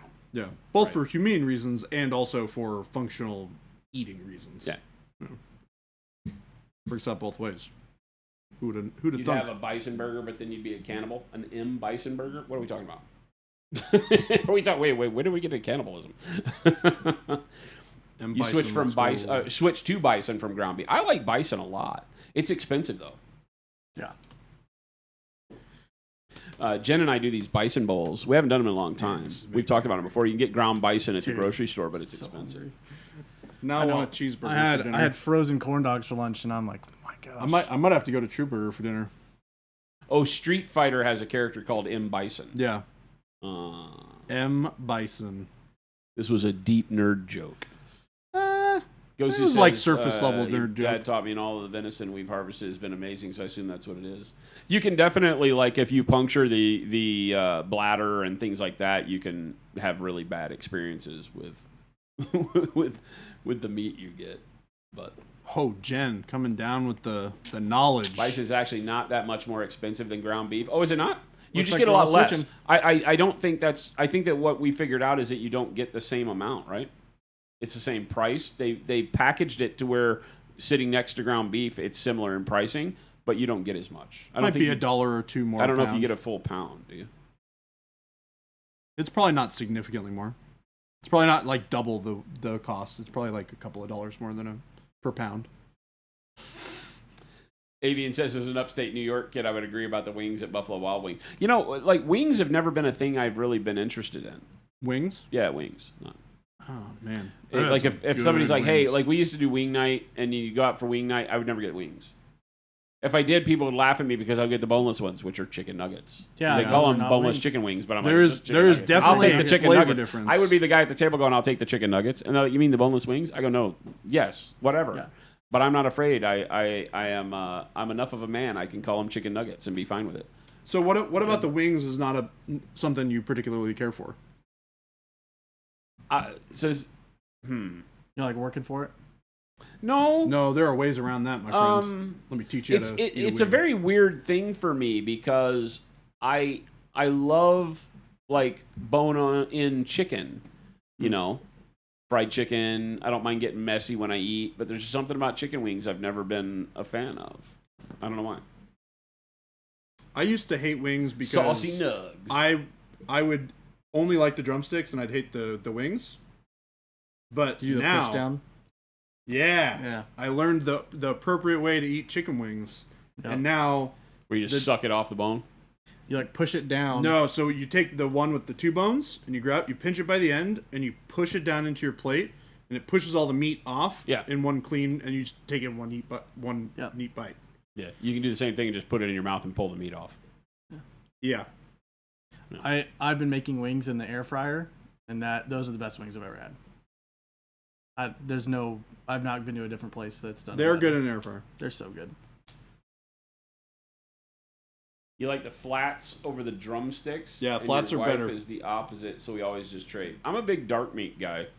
Once you know thighs how to and eat drumsticks flats are my jam. The right way. Flats become the best ones. Thighs and drumsticks were always my jam. That's kind of my gig. I don't like breasts. I just said that out loud. There's a lot of questionable Jason quotes in this stream.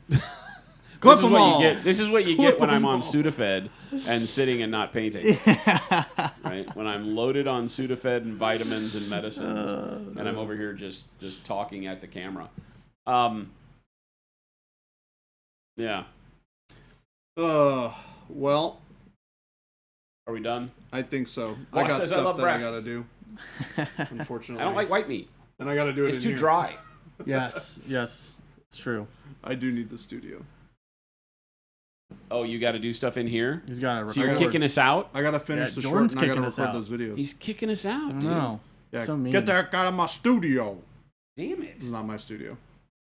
Our studio. Avian, thanks for hanging out with us. To everybody, thanks again for hanging out. Yeah, you guys are we awesome. didn't get a lot of painting done, but Baby J's OSL on the lightsaber looks spectacular. Looking really, really, really good. We're getting there. All of your Shatterpoint stuff is turning out great. I wish all of you guys are out the same. Have a wonderful weekend. Remember, next week is going to be a little weird for us because we will only be streaming Monday, and then we'll see how Tuesday goes. Probably be streaming Tuesday as well. One of us will be here, if not both. But then Gen Con, Jordan and I both leave for Gen Con on Wednesday. So, and then we're gone until the following Tuesday. So you'll be minus the stream for a week. But just remember, normally we stream 5 days a week. So we do the Monday, Wednesday, Friday thing like today as our hobby lunch, noon to 2 p.m. Pacific time. And then Tuesdays and Thursdays we do 2 to 5. So it gives you 5 chances to catch up with us. So if you are new around here, hit that follow button. We've got some new product releases coming out. We've been talking about them a lot. If you're going to Gen Con, it'll be your first chance to pick up the new paints there.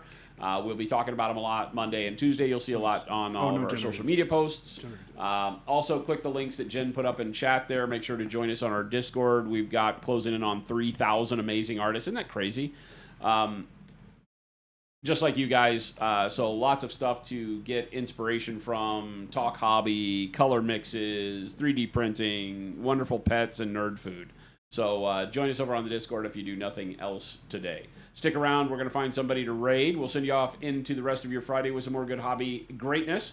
And we'll look forward to seeing you back here on Monday. Have a great weekend. We're out of here. And we're going to teach Gabe to like chocolate chips. It's going to be Bye.